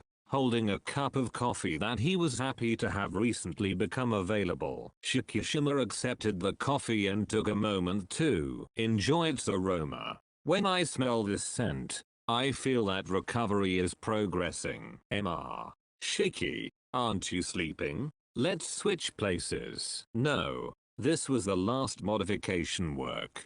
The modification of these two minds is now complete. Thank you for your hard work. I apologize for entrusting you with this nerve-wracking work. No, I couldn't sleep anyway. You haven't slept at all? When I think that the other thing might be Godzilla, I understand. Sometimes I can't sleep when I think about the war. I want to kill the enemy, but at the same time, I find him irresistibly scary. When Shockirus said that, his expression suddenly changed. Seeing the expression on Shockirus' face as he stared at something on the surface of the sea, Noda also lifted his hips. What's wrong? Shockirus ran from where he was sitting to the opposite edge of the ship and pointed at the sea surface. Deep sea fish. As if waiting for those words, the deep sea fish, unable to withstand the sudden change in water pressure, began floating to the surface one after another with their stomachs sticking out. Some of them even had eyeballs that bulged out in an ugly way. Their numbers were incomparable to those seen on Odo Island and around the transport ship, and they increased in number to the point that they covered the surface of the sea where they floated. Is this Kamacuras? Shockirus shouted loudly as he rang the bell. Alert! It's Godzilla. Godzilla is coming. Akitsu came onto the deck with Mizushima in tow, wearing a jacket, and was a little nervous about the situation as he quickly gave instructions to each member of the team. They're coming, kid. Be ready to drop mines at any time. Shockirus, get your machine guns ready. Shockirus was frightened by the number of deep sea fish and advised Akitsu, let's run away. After all, this is not an opponent we can fight on this ship. We can make it now. I had a rough idea of the damage caused by the transport ship, but the number of deep sea fish clearly showed that Godzilla was much larger than it had been on Odo Island. Chief, let's take a look at what's going on. Noda agreed, but Akitsu ignored that and ran up the monkey rattle to the control deck, picking up the compass. Watch behind the scholar. Report from time to time. Chief. Akitsu picked up a radio and began communicating with Keishin Maru. It looks like Yako-san will appear from the Shinsei Maru to the Keishin Maru. Get ready. A surprising answer came back from Keishin Maru. We'll take the credit for exterminating the monster. That bastard. As you can see, activity on board the Keishin Maru has increased. Mizushima complained in a voice that sounded like he was about to cry. Captain, if we run away here, we won't be able to make it to Takago in time. Then, where will the monster go? I don't want to see Tokyo become a sea of fire again. Even Mr. Cho doesn't like the instructions from the government. Righto. I don't like it, but someone has to draw the poor lottery. Akitsu seemed determined. Certainly, in order to contain the threat of Godzilla, someone would have to take the initiative. But is this situation like Godzilla something that a wooden minesweeper can handle? When Shockirus thought this, the answer appeared clearly before his eyes. When the sea surface suddenly rose, Godzilla thrust its head above the surface, grabbed Keishin Maru in its mouth, and dragged it underwater. It happened in an instant. The crew of the Keishin Maru would have been dragged to the bottom of the ocean, unaware of what had happened. And Godzilla was far bigger than anyone could have imagined. Its surface had changed to an incredibly rugged texture compared to when it was on Odo Island, and Shockirus had undergone such a transformation that he couldn't even tell if it was the same Godzilla from back then. It seems that Akitsu has finally realized that this is not an easy case. This is a case that goes far beyond justice and duty. Facing this thing called Godzilla is equivalent to confronting God. It's impossible no matter how much I try. Akitsu raised the engine throttle all at once in order to make an escape move. The engine screamed and stopped due to the sudden acceleration. It stopped. Mizushima and Shockirus turned to each other with wide eyes. The smell of burning oil. It seemed like the smell of death to both of them. Pitch black smoke is pouring out from the engine room. Scholar, engine, Noda, his face black with soot, emerged from the smoke, brandishing his tools, and shouted, "I'm doing it now!" Godzilla's dorsal fin, which destroyed Shin-Maru with a single blow, rose to the surface of the sea like a small mountain. Then it started moving straight towards Shin-Maru. The dorsal fin is getting closer and closer. If such mass and speed collided with Shin-Maru, this wooden ship would be easily destroyed to pieces. And it was only a few seconds away. After a few 10 seconds that seemed like an eternity, Noda popped his head out of the engine compartment and shouted, "Raise the throttle." When Akitsu raised the throttle lever, the regular sound of the engine could be heard coming from the engine room. However, the ship does not start moving easily. A certain amount of preliminary movement is required to move this mass. The moment her dorsal fin was close enough to touch, Shin-Maru finally began to move slowly. The resulting spray of water wets the stern of the Shin-Maru, and Godzilla's dorsal fin passes right behind the Shin-Maru. Behind Shin-Maru, which had finally gained speed, Godzilla, who had begun chasing her, began to slowly change direction. If we don't pull Godzilla away at this moment, he will surely catch up with him. And that meant the death of the entire Shin-Maru crew. Drop the mines. He is almost here. We won't make it in time. He'll still do anything. In response to Akitsu's protest, Noda pushed a modified mine suspended from the davit crane at the stern above the sea surface. When the dropping device was activated, the mine landed in the water and slowly approached Godzilla, swaying in the triangular waves created by the Shin-Maru. When the mine was about to land on Godzilla's dorsal fin, Akitsu shouted, "Now, Scholar, it's close." Mizushima snatched the switch box from Noda, who hesitated. "Let's do it." Boom. A huge column of water erupted, drowning out Godzilla's dorsal fin. Amidst the spray of water from the mine, explosions that rained down like a squall, everyone strained their eyes, hoping that Godzilla had inflicted a fatal wound on them. However, Godzilla, completely unharmed, appeared as if pushing through the water column. The face raised to the surface of the sea is huge. Even the explosion of the mine at close range did little damage to Godzilla. "It's not working." Bad. Akitsu shouts. "Shikishima, fire the machine gun." Shikishima jumped onto his machine gun turret and grabbed his gun grip. At that moment, the tragedy of Odo Island flashed through Shikishima's mind. Godzilla's attack. "Friends I want to protect." Machine gun in hand. Shikishima noticed that his hands were shaking. Shikishima doesn't shoot easily, so Akitsu, who is impatient, yells in anger. Shikishima snapped and fired his machine gun. Once he started, he continued to fire like an addict, replaced his magazine and fired more at once. However, Godzilla continues to pursue Shin-Maru as if he doesn't care about such things. It was completely different from the Gojira of Odo Island, which was also reacting to rifle bullets. "No, it's useless." Behind Shikishima, who looked back at Akitsu, Godzilla raised his head wide and was about to pounce on Shin-Maru. Noda came up with a method to capture the image of Godzilla with its mouth open and its fangs bared. Inside its mouth. What about inside its mouth? Noda and Mizushima immediately operated the davit crane and dropped the second mine.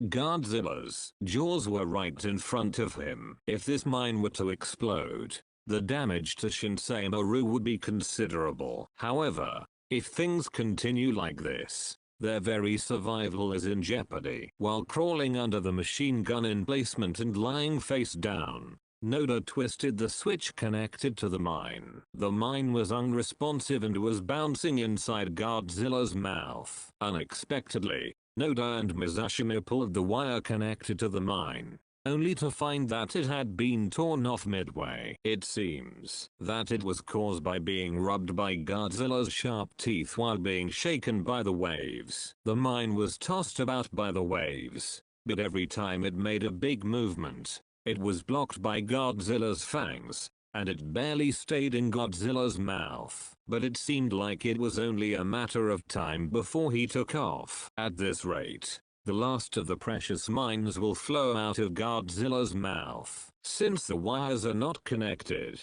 Noda and his team have no way to detonate the mine. The mines look like they're about to flow out of my mouth at any moment. Soon, Shinsei Maru will definitely be crushed by Godzilla's jaws. At that moment, Shikishima shouted, "Lie down." As Noda and his friends lowered their heads, a bullet from a 13mm machine gun was fired into the mine in Godzilla's mouth. Shikishima continues to fire machine guns like he's spinning around. At the moment Godzilla was angry and prepared to pounce. One of the machine bullets miraculously hit the mine at an ideal angle. A big explosion. The Shinsei Maru was momentarily lifted into the air, its stern being destroyed by the explosion. And then it crashed into the sea. A large amount of water poured down like a waterfall from above. Shikishima was writhing in the breathless water falling.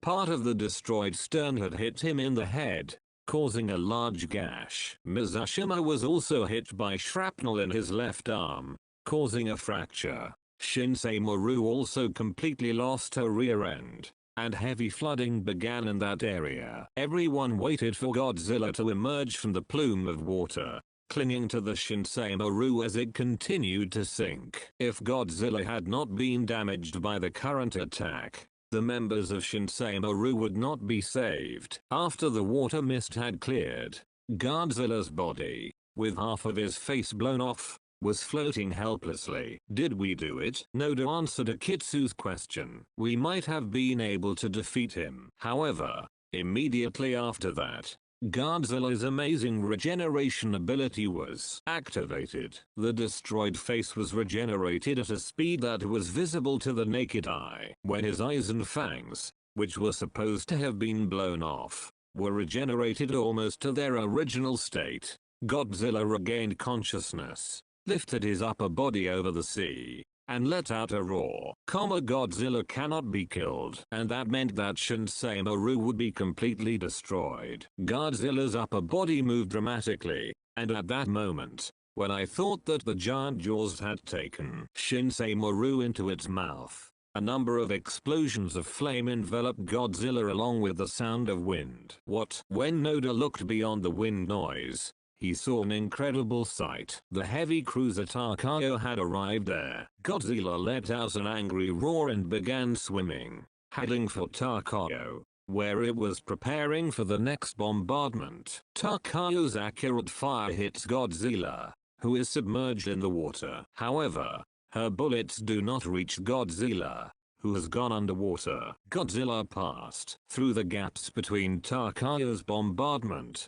which exploded underwater like a depth charge, and headed toward Takayo itself. Immediately after Shikishima muttered that, Godzilla soared into the air like a whale jumping right next to Takayo. Awful. Then, using the force of the fall, he destroyed Takayo's bridge with his giant jaws and claws. In an instant, its superiors, including the captain, who were on the bridge, were crushed along with Takayo's structures. All 6 20.3 cm cannons installed on Takayo's foredeck swung toward Godzilla in order to take out the enemy in the heavily damaged core. Simultaneous firing of all cannons. As expected, even Godzilla could not withstand the volley of fire from almost zero distance, and she fell into the sea with smoke rising from her body, submerging in the water. In the end, Takayo defeated Godzilla, even though he was covered in wounds. The surviving crew members of Takayo on deck let out a roar in unison. It had difficult voyage from Singapore,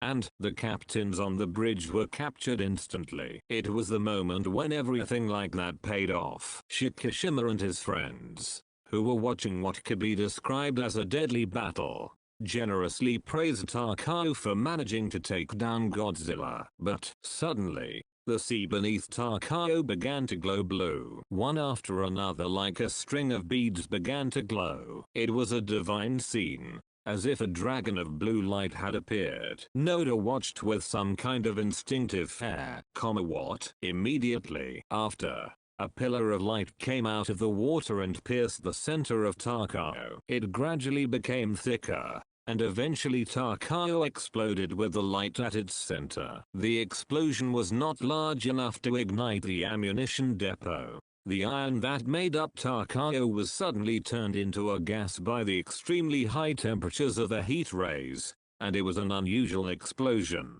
like a solid steam explosion. Tarkao was engulfed in crimson flames and disappeared into the sea in a very short time, with all the crew on board.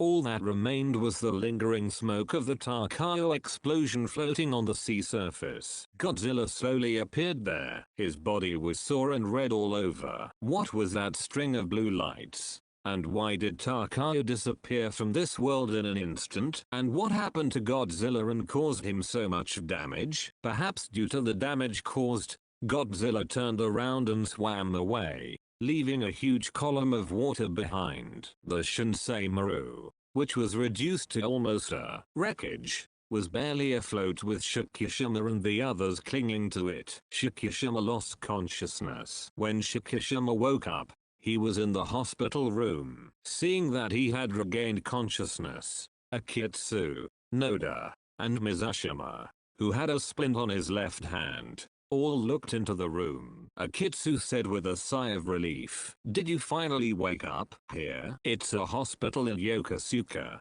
They were taken to the hospital right after that. What about Keishin Maru and the people of Tarkao? Akitsu shook his head silently. That tragedy claimed many lives. Godzilla. What happened to him? Noda answered that question. As it is, his whereabouts are unknown. Godzilla was heading towards Tokyo. If we don't issue an evacuation order soon, we'll be in big trouble. The government is hiding this information from the people. Why didn't they inform the public immediately? Probably out of fear of confusion. Confusion?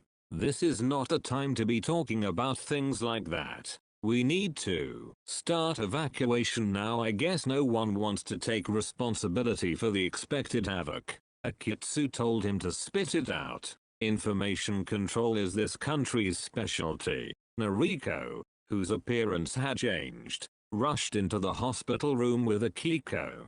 "Hiroshi-san, don't panic. It's not a big deal." Even after returning to the barracks, Nariko continued to stare at Shockirus as if she were blaming him. "What's wrong? What really happened? I told you. We failed to clear the mine. That's all." "You're lying. You're hiding something." Nariko's pursuit becomes more acute. "I've always thought that Hiroshi-san seems to have a hard time living. That he's hiding something. Isn't there something connected to that?" Shockirus was irritated by Nariko's sharp point. "What's causing Hiroshi so much trouble? This has nothing to do with Nariko." Nariko's emotions overflowed as if stimulated by Shockirus's involuntarily raising voice. "Don't say that. You helped me and we lived together until today. Yet I can't be involved in your life in the slightest." "I have no words to answer. If you're burdened with something, I want you to share some of it with me." Shockirus tried to escape from this situation, but the intensity of Nariko's gaze made him realize that it was impossible. "I am a person who escaped from a special attack." Picture. On the day of the sortie, I pretended that the plane had broken down and landed at an emergency landing site on Odo Island. Shockirus went to the wooden box that was set up as a Buddhist altar and brought out a number of photographs wrapped in oiled paper and showed them to Nariko. It belonged to the maintenance soldiers on Odo Island. They all died. What happened? The night I crash landed, a giant dinosaur-like monster came to me. I was asked to shoot it with my Zero Fighter's machine gun, but I ran away again. As a result, they were killed by the monster. They were all people who could have found their families." Nariko gasped when she learned the origin of the photo, something she had never been able to ask about until now. Just then, the thing we call Godzilla reappeared. "Godzilla?" But again, I couldn't do anything. Once Shockirus's emotions overflowed, They flowed out like an unstoppable muddy stream. That's why I'm a person who shouldn't be alive. Hiroshi-san. The survivors should live properly. What do you think Noriko-san knows? I understand. That's what my parents said while being burned by the fire. That's why I've always thought that no matter what happens, I'll live my life properly. Thinking of the hell Noriko had been through, Shikishima was at a loss for words. For the first time, Shikishima realizes that no matter how devastated Noriko is, she never loses herself and continues to live an honest life. Encouraged by those words, Shikishima felt like he saw something like light for a moment. However, that feeling didn't last long. There is a big difference between Noriko being alive and Shikishima being alive. Shikishima quickly covered his face with his hands and he shut himself up in his shell. I can't do it. They appear in my dreams every night. They tell me to come here quickly and I wonder why they're living so brazenly. That's a dream.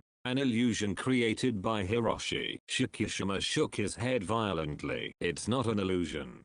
The thoughts of those people have come all this way with me, and they've always been around here. And when I sleep, they come into my dreams and blame me. Shikishima found himself in the same situation as before when he heard the word dream. Am I still alive? The veins in his eyes bulged out, and a strange light was shining as Shikishima began to scream as if to vomit. I died on that island a long time ago, rotting away. I guess Noriko-san and Akiko are just dreams of those organs. Noriko made up her mind and scratched Shikishima's head tightly, and he let his heartbeat be heard. Shikishima suddenly came to his senses at that sound. He's alive. Hiroshi is alive. You understand. Shikishima collapsed and put his arm around Noriko's back, and he began to sob like a baby. Here, Akiko, taste it. Akiko's favorite radish. Drink the soup too. When Shikishima wakes up, she finds Noriko tasting her miso soup with Akiko clinging to her feet in the kitchen. Is it delicious? Akiko loves radish. Shikishima, who was looking at the scenery, turned his attention to the photo on the oil paper and quietly muttered to himself, "Dart, can I end this now?" Then he looked at Noriko again and continued, "I want to live again." That was the moment when Shikishima finally became convinced that he was alive. The coastal defense ship Ikuno continued patrolling near the Orga channel. Unexplained sinking of Keishin Maru in Takayo, and report from Shinsei Maru. This information was hard to believe, but Ikuno had been placed there just in case. The crew of Ikuno then learned that Shinsei Maru's testimony was by no means an exaggeration. Its huge body seemed to far exceed the total length of Ikuno. Here's an example. Quickly, report. The city of Tokyo, where reconstruction has begun, can be seen in the direction of the giant creature. At the entrance to Tokyo Bay, a sky surveying special mission boat had laid a string of mines, blocking the bay. If the monster really came, the plan was to defeat it with the Tokyo Bay blockade line made of these mines. In the middle of this work, the captain, who had changed his face, jumped out of the communications room. We received a message from the Ikuno, which is patrolling offshore, that a giant creature is heading towards Tokyo Bay. Are you really there? Then it will be soon. One person who was checking the mine line with binoculars let out a heavy breath. What's up? Is this possible? The captain also looked through his binoculars. In his field of vision, a dorsal fin of unusual size jumped into view compared to the boy with the mine attached. Is this really a living thing? It was truly a moving island. The captain couldn't answer. He instead reported to headquarters with a telephone in hand. We will blow up the Tokyo Bay blockade line, the fourth ward, to prevent the invasion of unidentified giant creatures. A crew member who kept looking through binoculars reported the incident. Just a little more. Almost more. The dorsal fin plunged straight into the fourth section of the mine line. Now, explosion. Mines in the fourth ward exploded in quick succession. The captain asked, seeing that the water from the mine had completely subsided. "Did that do it?" the crew member who was looking through the binoculars muttered with regret. "No, it's not working. It's not working at all." The monster's dorsal fin continued to move calmly, as if nothing had happened. The captain, in a tearful voice, began to give a report through the telephone. "The blockade of Tokyo Bay has failed. The monster has headed towards Shin-Gojira. It is of an unusual size. Please issue a warning immediately." At Shikishima's house, Shikishima, who is off duty, is playing with Akiko instead of Noriko, who has gone to Ginza for work. Akiko was proudly showing off the beanbag she had recently learned to make. The theme song of the recently popular Kane no Naruoka was playing leisurely on the radio. At that moment, a siren rang out with such force that it tore through the town. Many people, who had painful memories coming back to them, rushed outside to see what was going on. Shikishima also immediately took the stance of protecting Akiko and listened to the sirens. "It's an air raid warning. Which country is launching another air raid?" Shikishima was thinking of various possibilities and was frightened by the possibility of war starting again. The radio immediately changed to an emergency broadcast. "We bring you some breaking news. We bring you some breaking news. A gigantic creature has landed from Tokyo Bay. It is expected that it will be in a critical situation. Extreme caution is required. The gigantic creature is heading towards Ginza. If you are in Ginza, please follow the instructions of the police and evacuate immediately. I repeat, the giant creature." Giant creature indeed, the radio said it was a giant creature. "That's Godzilla." So fast. At that moment, Shikishima remembered where Noriko was now, and he suddenly felt like the ground was falling beneath his feet. Noriko works as an office worker at a department store in Ginza. "Can I go to Sumiko-san's place by myself?" Akiko instantly realized the seriousness of the situation and nodded while looking at Shikishima. People rushed out of the building like an avalanche, running around without knowing which way to turn. A car crashes into a street light pole due to a panicked driver's incorrect steering operation. A young child cries when he loses his hand and is separated from his mother. A person gets stuck at the exit of a building and screams because he or she cannot withstand the pressure of people coming from inside. The rumbling sound of people's yells and screams subsided for a moment as the ground rumbled. Over Hirumi Street, the tram line was crooked and many cars were flying like tin objects. Then, as if following it, a giant tree-like leg appeared, perhaps 10 meters in diameter. The people who witnessed this ran for their lives, screaming in a way that was incomparable to what they had heard before. It looked like a huge mountain. With each step, the ground rumbled and the air trembled. A gigantic mass that should never have been able to move was moving step by step down Hirumi Dori towards the Nichijiki area, supported by its 2 legs. Every time its playful tail swung, many cars were scrapped. The people who had just jumped out of the building instinctively ran in the opposite direction from Godzilla, unable to decide which direction was the correct way to run. When Godzilla's foot landed on Tsukiyabashi Bridge, the bridge could not withstand the weight and instantly broke. Those who were too late to escape were thrown into the air by the movement of the bridge. People fell straight into the cracks in the bridge and into the Sotobori River flowing below. As Godzilla moves, the broken part of Tsukiyabashi begins to fall again. The people were crushed from above, and all died in an instant. The Yamanote Line train, which had departed from Tokyo Station, where the commotion had yet to be heard, had just begun accelerating toward Yurakucho Station. Just beyond, without any warning, a streetcar suddenly fell from the sky in front of the driver. In front of the driver, who reflexively applied the brakes, the tram crashed into the center of the tracks. The brakes were so sudden that passengers who were standing on the train almost fell over. "What's this? It's sudden. Did something happen?" the passengers, who were glaring at the driver's seat while complaining, suddenly heard a thud as the train stopped. I felt it shaking. Earthquake. Noriko, who was on this train, was thinking this when she saw something unbelievable walking outside her window in the direction of the Nichijiki. There was a huge body of incredible size, probably over 50 meters tall. The passengers who saw it at the same time couldn't understand what they were seeing, and just stared blankly at it. Thud, thud. Every time it walks, the train shakes.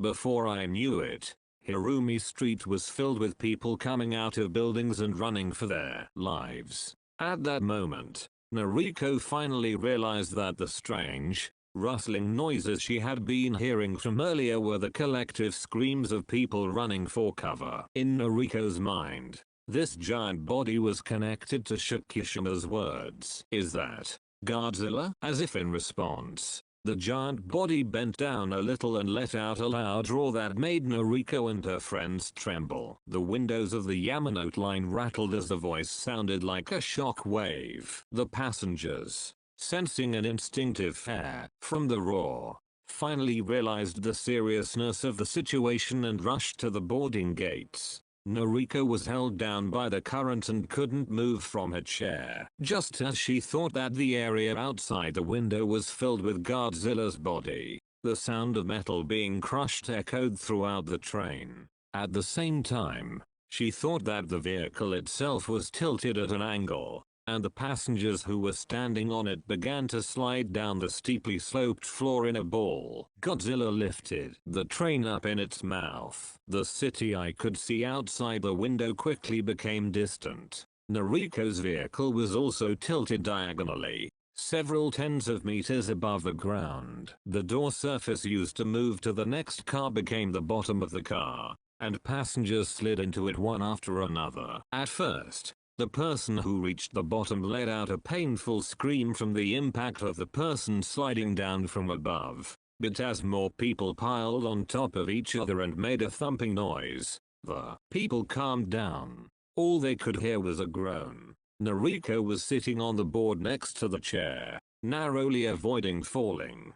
At his feet, she was trying to figure out how to get out of here, ignoring the plight of the passengers folded into a ball far below. However, now, the train Noriko is on is bitten by Godzilla and is floating in the sky, attached to the lifted train, making it hopeless for her to escape. At that moment, there was a crashing sound, and Noriko's vehicle could no longer withstand the weight and broke in two from the middle. And then, with the people piled on top of each other, it fell straight into the downtown area below, crushing all the passengers. Immediately after, the side panel of the chair that Noriko was barely able to rest her body on was torn off, and Noriko herself fell as if following his vehicle. Noriko immediately jumped onto the train's support, which was now almost horizontal, and ended up hanging from the iron bar near the broken surface of the train. The weight is on both arms. Noriko desperately endured this. Godzilla jerked his body around 180 degrees and took a step forward. Noriko was being thrown around by centrifugal force. She was still enduring the vibration of that step. She was on the edge of her seat. Her palms began to sweat from her impatience, and just when he thought she was about to slip and fall into the building below her, Godzilla advanced further. The Sotobori River came into view right below the train. After a moment's hesitation, Noriko jumped into the Sotobori River. Almost at the same time, Godzilla released the vehicle he was holding. Immediately after Noriko dived into the Sotobori River, a broken, torn, and mangled vehicle fell right behind her. Noriko was instantly swallowed up by the tsunami-like surge of water that it caused. Cameramen, reporters, and announcers trying to record the commentary on tape were climbing onto the roof of the Mazda building, which is located across from the Nippon Theater and the Asahi Shimbun headquarters. As soon as he climbed the stairs and went outside,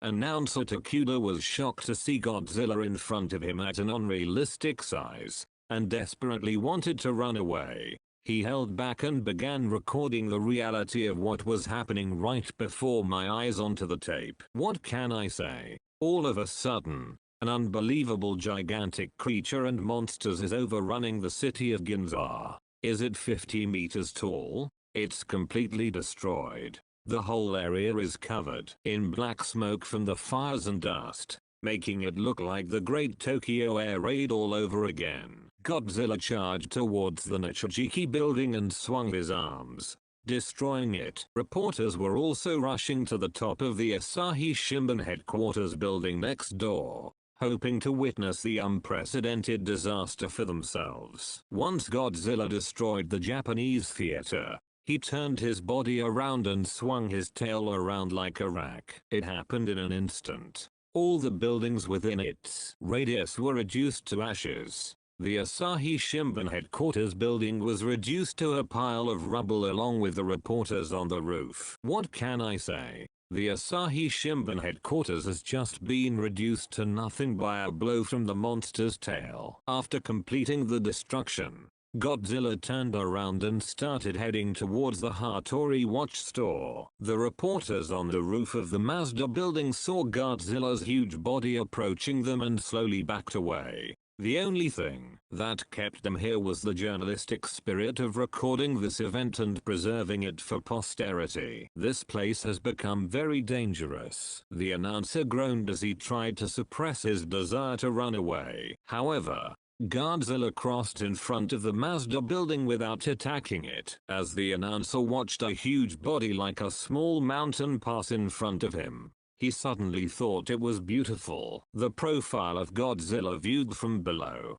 bathed in the May sunset, looked almost divine. At that time, Godzilla's feet gouged and destroyed the first floor of the Mazda building. The weight of the structure, from the second to the 8th floor, rested on the destroyed section. There was no way it could endure it. Like a Daruma drop, Daruma is a round, red-painted good luck doll in the shape of Bodhidharma, with a blank eye to be completed when a person's wish is granted. Anyway, the falling structure collapsed under its own weight. Relaying was no longer possible. The last thing recorded on the tape recorder was the announcer's death cry and the deep thud of the rooftop slamming into the ground. After casually destroying the Mazda building, Godzilla proceeded step by step along Hirumi Street towards the Hattori watch store. Meanwhile, amidst the hustle and bustle of the people around them, Noriko was walking around like a ghost. Noriko was exhausted.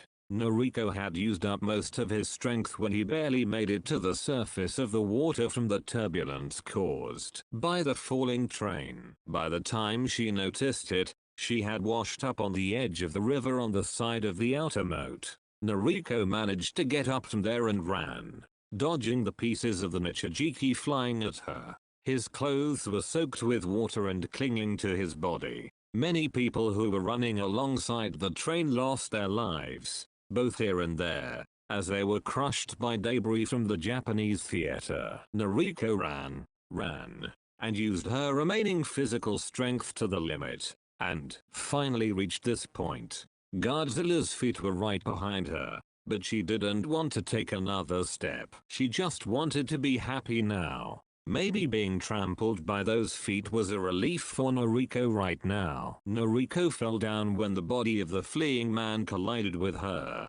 Get out of the way. Noriko had no strength left to stand up as she listened to the man's insults. The commotion was very similar to the air raid that killed his family. Noriko was exhausted and could no longer tell whether the people were running away from Godzilla or from the flames of the air raid. If she keeps falling like this, she'll feel better. Just as Noriko was trying to compose herself with an exhausted mind, something tugged at Noriko's arm. You can't die. It was Shikishima. Shikishima found Noriko while going against the crowd. Feeling like she was being dragged along by Shikishima, Noriko somehow managed to burn up all the stamina she had left and ran. She ran. Godzilla slowly stopped and started spinning her body again. He twisted his tail and swung it around, It mowed down the signboard buildings along the road and the stalls lining the sidewalk, one after another. The people who were right behind Shockirus and his friends were blown away as they were mixed up with the debris and crushed. Shockirus and Noriko, who narrowly escaped, turned around when they heard an explosion coming from above. Bullets hit Godzilla's upper body one after another. From the direction of the National Guard building, a new type of number 4 tank, which had been kept secret for the decisive battle on the mainland, began firing. Some of the deflected shells collapsed surrounding buildings, and the area was obscured by smoke and dust from falling debris. People expected Godzilla to die as he became motionless. There was no way there was any living thing that could survive being hit by multiple bullets from tanks. That's what everyone wanted to think. Except for one person, Shockirus, who saw the tragedy in Takao. It's impossible with a tank gun. Eventually, the smoke was blown away by the wind, and Godzilla slowly appeared. His eyes were fixed firmly in the direction of the National Guard building. Looking at his angry eyes, he realized that the people's wishes had vanished in vain. Eventually, something strange happened. The dorsal fin, which grew all the way to the tip of its tail, began to protrude, and each of its roots began to glow blue. The phenomenon progressed from the tip of the tail, to the waist, to the back, and toward the head. Godzilla's back was now wrapped in blue light emitting from the base of its protruding dorsal fin, making it look like it was carrying light on its back. The people felt an instinctive awe and fear at the sight, and stood still in front of the situation, as if they were seeing a raging god. Shockirus muttered, "This is the same as then." Could this be the blue light seen underwater when Kaohsiung was destroyed by heat rays? If so, after this, a blue mist of light began to form around Godzilla's mouth. Then, the dorsal fins made a sound and dug into the body. Immediately after that movement, reminiscent of an implosion-style atomic bomb, a pillar of light with a brilliant blue-white glow was shot toward the National Guard building from Godzilla's mouth. All sound disappeared for a moment. The extremely high temperature of Godzilla's heat rays instantly vaporized all objects around the capital, bypassing the liquid process and turning them into gas. The former solid material expanded to an enormous volume and caused an explosion that could be called a steam explosion of matter beyond human comprehension, turning into a gigantic fireball that expanded with tremendous force while mercilessly engulfing everything around it. The blast wave created by the explosion process destroyed surrounding buildings like paperwork, but also pulverized the entire area within a 6-kilometer radius. The shock wave and smoke quickly approached the Hattori clock store where Shockirus and his friends were standing. Noriko Tsukuma pushed Shockirus into a gap between buildings. It was almost an instinctive action. Leaving Shockirus collapsed in the gap between buildings, Noriko was blown away along with the smoke from the shock wave and the large amount of debris it engulfed. Eventually, as the epicenter became vacuumed, the implosion phenomenon began rapidly. The destroyed pieces, along with the violent wind, are now gathering towards the epicenter. Shockirus endured the turbulent wind by cringing. Eventually, the world became calm. Shockirus staggered to his feet and crawled out of the gap between the buildings. The landscape had completely changed its appearance. There didn't seem to be anyone alive around. Shockirus looked towards Moguera Bridge, looking for Noriko, who had been taken away by the blast. There was nothing but merciless piles of rubble piled on top of each other. Noriko, Noriko. Shockirus tried shouting, his voice trembling, but he realized that no one would answer him. When Shockirus turned around, he saw the back of Godzilla standing there to heal the damage caused to him when he fired the heat ray. Ahead, a huge mushroom cloud was rising from the place where the National Guard building once stood. Eventually, Godzilla slowly began walking towards Shin-Gojira. Suddenly, an ominous black rain began to fall. While being hit by the rain, Shikishima continued to roar curses with all his might at Godzilla's back as he walked away. The damage caused by the giant creature that landed yesterday is estimated to be approximately 30,000 people dead and injured, and more than 20,000 affected homes. Rescue operations have been ongoing since the disaster struck, but the giant creature has moved. It appears that the route is difficult because there is a risk of radiation in the area. Under a clear sky that made yesterday's nightmare seem like a lie, a rope and police line had set up a no trespassing demarcation line in front of a circular rubble area stretching 12 kilometers in a straight line. People whose families would have been there at the time of Godzilla's attack. Thousands of people are crossing the border, searching for the safety of their parents, children, wives, husbands, and lovers who did not return last night. They were rushing to the line. The giant creature is radioactive, so it is thought that the series of atomic bomb tests at Bikini Atoll may have had some influence on their growth process. Collection of some of the items has been delayed due to the risk of radioactivity. Beyond that, researchers in protective gear were measuring radiation levels with Geiger counters in hand. A hopeless number appeared on the meter. A gentle rain kept Shikishima's house wet. When the mourners from the department store where Noriko worked leave, the members of Shinsumaru, Sumiko, Akiko, and Shikishima, who seems to have lost his soul, remain behind. On the Buddhist altar, a photo of Noriko with a shy smile that Noda had taken during the housewarming ceremony was displayed as a photograph of Noriko. It turned out to be a big deal. Even when Akitsu spoke to him, there was no response from Shikishima. However, he was just holding a liter bottle and looking up into space. What are we going to do about Akiko? Sumiko answered in place of Shikishima, who didn't move in the slightest. When we're in trouble, we're there for each other. Akiko-chan, when your father isn't at work, you come to your aunt's house. What about her mother? Sumiko pulled Akiko closer as if to comfort her. Akiko-chan, your mother went to work a little far away, so I'll stay with my aunt for a while. Mum is good. She doesn't want to be mum. Shikishima dragged his heavy body into the room next to her, running away from his girlfriend, Akiko, who started crying loudly. At that moment, a package of photographs that had been placed in a box that served as a Buddhist altar hit Shikishima's knee, causing him to fall with a thud. The soldiers and their families in the photos that fell were staring intently at Shikishima. Does that mean you won't forgive me? Suddenly,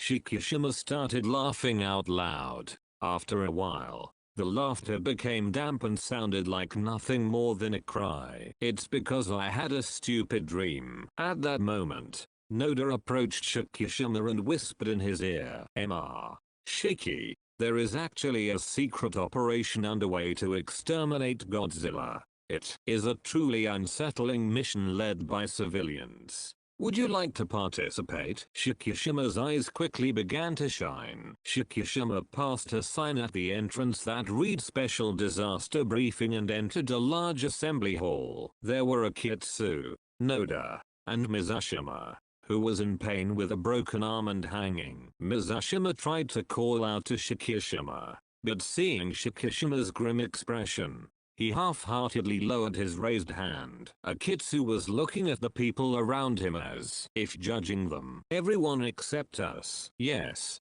all former naval officers. Scientist, that's detailed. Mizushima looked around happily. At that moment, a quiet tension ran through the venue. 4 former captains, including Hotta, former captain of the destroyer Ukakes, entered the room. They were former captains of Hibiki, Ukase, and Sakura, respectively. Hotta sat down the former naval officers who had spontaneously stood up, and began speaking. This is Hotta, former captain of the Ukakes. As you all know, Tokyo is currently in an unprecedented crisis due to an attack by a mysterious giant creature. However, Our country does not have its own military to protect its citizens. Military action by the Allied forces stationed there was deemed impossible as it was highly likely to provoke the Soviet troops on the continent. In other words, we have to fight that monster with civilian power alone. Everyone was shocked by that fact. That means, Hotter's words continued. Left double quotation mark. That's why I asked you all to come together. After negotiating with the government, they promised to provide us with 4 destroyers that had been retired and were being used as salvage ships. But there was a commotion. One of the participants interrupted and spoke up. Are you telling us to get back on the ship? I saw that thing in Ginza. There's no way I can defeat something like that. Most retired ships probably don't have proper armament. Eventually, even hecklers started jumping out. What's going on there? Please clarify. Noda jumped out behind Hotter, who was confused, carrying a microphone. Well, let me explain about that. Akitsu and his friends were surprised that Noda appeared in that important scene. Mr. Noda? My name is Kenji Noda, a former naval technical officer who planned this operation. First of all, the premise is that the monster, I will tentatively call him Godzilla in accordance with the folklore of Odo Island, but Godzilla is resistant to attacks from ordinary firearms. It takes almost no damage, as I saw with my own eyes. Even if it takes a direct hit from the heavy cruiser Tarkaya's main gun class, it regenerates immediately. These words caused further agitation among the participants. It seems that Tarkaya was sunk. Then, isn't it even more impossible? Rumors were flying around in whispers. No, it's not a rumor. The sinking of Tarkaya by Godzilla is a fact. Quiet. So I've devised a completely different trick. Noda headed towards the aquarium, brought in by what appeared to be his assistants. First, let me show you a simple experiment. What we have here is salt water with the same concentration as seawater. We will float a piece of wood that resembles Godzilla. We will attach a weight to it and make it so that it can barely float. It has been adjusted. Noda placed a piece of wood cut out in the shape of Godzilla, with a tube attached, into the aquarium. It had a weight attached to the bottom, and as Noda had said, it seemed to have been adjusted so that it could barely float on the water's surface. What will happen if we send freon gas through the tube and wrap the piece of wood in foam? One of the participants said mockingly. Even if bubbles appear, it will still float, right? I think so. When Noda turned the cylinder's cock, microscopic bubbles were generated around the piece of wood by the fluorocarbon gas. The piece of wood, wrapped in bubbles, began to sink rapidly. The participants let out a voice of surprise. The freon gas bubbles wrap around the pieces of wood, cutting off the contact between the seawater and the pieces of wood. The strategy I'm proposing this time is to use this on Godzilla, the monster that attacked Tokyo, and sink it into the deep sea. Akitsu whispered softly. Hey, I guess the scholar turned out to be a surprisingly amazing person. Next, Noda turned off the lights and instructed them to show the slides on the screen. A map with contour lines of Sagami Bay was projected on the screen. As you know, the Sagami Trough in Sagami Bay boasts a maximum depth of 2,500 meters, which is by far the deepest in the coastal waters. The current plan is to attach a large number of CFC gas cylinders to Godzilla and make them foam all at once. I'm thinking of wrapping it in a membrane, then sinking it into Sagami Bay in a short period of time, and using the pressure of the deep sea to suffocate it. Noda, who was facing the screen, turned to face the participants. The image from the slide was duplicated on his face, giving Noda's gentle face a strange expression that no one had ever seen before. Killing Godzilla with the power of the sea. This is the outline of Operation Sea God. However, Akitsu couldn't help but have doubts about this plan. A deep-sea fish tries so hard to escape from Godzilla that it can't adapt to the water pressure and ends up floating. He is a creature that belongs to the deep sea. He came from the sea. He's fine with the pressure of the deep sea. Noda immediately objects. According to calculations, 2.5 million atmospheres per square meter will be applied after about 35 seconds. Even organisms that can normally survive in the deep sea cannot withstand such a sudden change in pressure. Shockirus stood up. So you can definitely kill Godzilla. Noda was unable to give an immediate answer. There are so many unknowns about Godzilla's ecology that we have no choice but to make predictions and take countermeasures. The participants were once again shocked by his lack of confidence. However, since bombardment is not effective, this is the best solution. Can you kill it? Can't you? Noda answered honestly and with the sincerity of a scientist.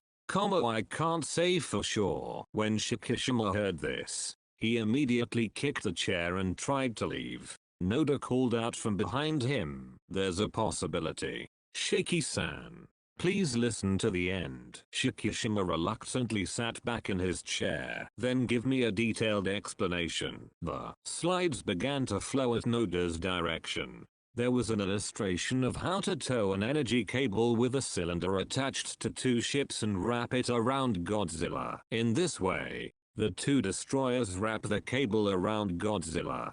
Many CFC gas cylinders are attached to this cable in advance. At the same time, multiple 46 cm cannonballs from the Yamato explode underfoot, creating a huge bubble. After creating this, a burst of chlorofluorocarbon gas is released. Godzilla accelerates as it falls into the space created by the explosion, loses its buoyancy as it is enveloped in bubbles, and is pulled into the ocean 2,500 meters deep. So if that doesn't work, we have a preliminary operation. Everyone, please look at the courtyard. When the participants gathered near the window, they could see several workers and a box-shaped machine placed in the courtyard. When Noda gave a signal to the worker, a large yellow rubber boat-shaped balloon spewed out from inside with an explosive sound. Capital A. Man in work clothes next to Noda began to explain. I'm Matagaki from Toyo Balloon. What you just saw is an inflatable flotation device inspired by the flotation device installed on old naval aircraft. It's a so-called inflatable flotation device that obtains buoyancy by blowing carbon dioxide gas into an air sac. It's a floating bladder. Once Godzilla has landed on the ocean floor, it will be pulled up to the surface all at once. Even if it were to withstand the ultra-high pressure, I don't think it would be able to withstand the tremendous decompression that immediately follows. There is certainly no guarantee that it will be defeated. But for now, we have no choice but to do what we can. The participants were nervous, as if they were undecided on their position. There was no doubt that this was a very dangerous operation. However, it is also certain that our abilities are in demand. And above all, if they participate in this story, they will be able to board a ship again. It is with great sadness that I ask all those who survived the last war to undertake such a life-threatening mission once again. However, I want you to understand, now that we can't rely on either the Japanese government or the US military, we are the only ones who can carve out a future for this country. At that moment, a man stood up. Then, with a thoughtful expression on his face, he said, trying to squeeze it out. I can't. I have a family. It's not just me. Most of the people here are like that. In response to the man's words, the other men stood up one after another. Why are we the only ones who have to play the poor lottery? We don't want it to turn out like it did during the war. Hotta answered with a bitter expression. Quiet. Everyone, please listen carefully. This is not an order. Those who have individual circumstances may be asked to return. We have no right to stop them. When they told that they can go home, they become unable to move. A heavy silence filled the venue. One of the men turned away, bowed, and quickly walked out. One after another, The men trot out. As the atmosphere became even heavier, one man raised his hand and asked, "This doesn't mean you'll definitely die." Noda answered with a force that seemed to cling to him. "Of course. Then it's much better than during the war." A small laugh broke out among the remaining men. Another man also stood up, scratching his head. "Someone has to do it, right? Then it can't be helped. The ship can't move without us." "Okay. Let's do it together." The atmosphere of the venue regained its brightness. Everyone was fed up. "Thank you everyone." Everyone nodded as Hotta bowed his head. Shinsima members, including Akitsu, gather at a bar on the black market to drink. As Godzilla's evacuation progressed, the black market became noticeably less popular. "But I can't believe you're the architect of such a big plan." "I've had encounters with real Godzillas. I guess that's why I was able to make the decision." "Then it's the same reason why we were called." Mizushima, who was happy to be called even though he was not a former naval officer, poured sake into Noda's cup. "So, is he stepping on you when he comes back?" "It's safe to say that with the recent landing, Tokyo has been added to Godzilla's territory. In the worst case scenario, I think it could land again within a week." "So quickly?" "I heard they distributed buoys to detect radioactivity all over the place." Akitsu, whose face turned a little red, sneered at Noda. "We can't just rely on sights to find him. In the first place, is he even going to come to me and say hello when I'm setting up a trap?" "That's it, isn't it?" Akitsu panicked at that answer. Is this a no-brainer?" "Please don't make fun of me. I'm thinking about it. There's an underwater loudspeaker that was used to deceive acoustic torpedoes during the war. It plays Godzilla's voice that was recorded during the previous landing." "Godzilla's voice?" "Yes. Godzilla senses that another creature has invaded its territory, so it should come after you. It's supposed to be. It's just a mistake. In the first place, is there some type of flotation device? I don't think it will work if you use that to pull yourself up." "Then what should we do?" Yes. Mizushima happily raised his hand as if he had come up with something. "How about pulling it up with a destroyer?" That idea was rejected by Noda. "Don't be stupid. Godzilla's estimated weight is 20,000 tons. The thrust of 2 destroyers is definitely not enough." "Well, in short, your strategy is full of holes. If you say that, please come up with an alternative." Shikishima, who had been silent for a long time, opened his mouth. "Noda-san, do you have the fighter jet's tether somewhere?" Akitsu felt uncomfortable with those words. "Fighter plane? Even if he lands, if we shoot him and make him angry, we can lead him to Sagami Bay. All of them were burned during disarmament, right?" "Japanese fighter planes." Mizushima showed off his knowledge as a former military boy. Noda was also skeptical of that opinion. Even if there was, that guy would spit out heat rays. Guiding an aircraft would be a life-threatening job. "It doesn't matter if you risk your life or not. Fighter planes can move much more easily than ships." Akitsu, who had already drunk a lot of alcohol, glared at Shikishima. "You mean you go out of your way to get shot down? Aren't you desperate?" "Are you drunk?" "Nori-chan's talent is the only one who should be able to defeat him." "You don't seem to like it." "It's too late now." Akitsu grabbed Shikishima around the chest and pulled him closer. The decanter on the table was knocked over and fell down. The sound of cracking pottery echoed inside the store. "Why didn't you marry Nori-chan before something like this happened? You knew how she felt, right?" Shikishima shook off his hand and groaned. "I wanted to do that too." "Then why?" Shikishima thought for a while about whether he should say it or not, but he decided that he wanted the members of Shinsei Maru to listen. My war is not over. Realizing the depth of the darkness surrounding Shikishima, the Shinsei Maru members fell silent. A few days later, after receiving Noda's report, Shikishima flew his motorcycle to the ruins of a hangar in the suburbs. "I heard there was a fighter jet." "Yes. but it's quite special. At Noda's signal, his assistants removed a cloth from the object in front of them. Amidst the rising dust was a strangely shaped fighter plane. The official began to explain. Shinden, a local fighter aircraft developed at the end of the war, designed specifically for one-hit-and-run attacks to bring down B-29s. It has a planned maximum speed of over 400 knots, is equipped with a canard, is exceptionally heavily armed with 430mm guns, and is an innovative model that incorporates a number of new features. It's the aircraft, Noda said to Shikishima, who was looking at the strange-looking fighter plane for the first time in amazement. It seems that a small number of prototype machines were actually deployed in combat.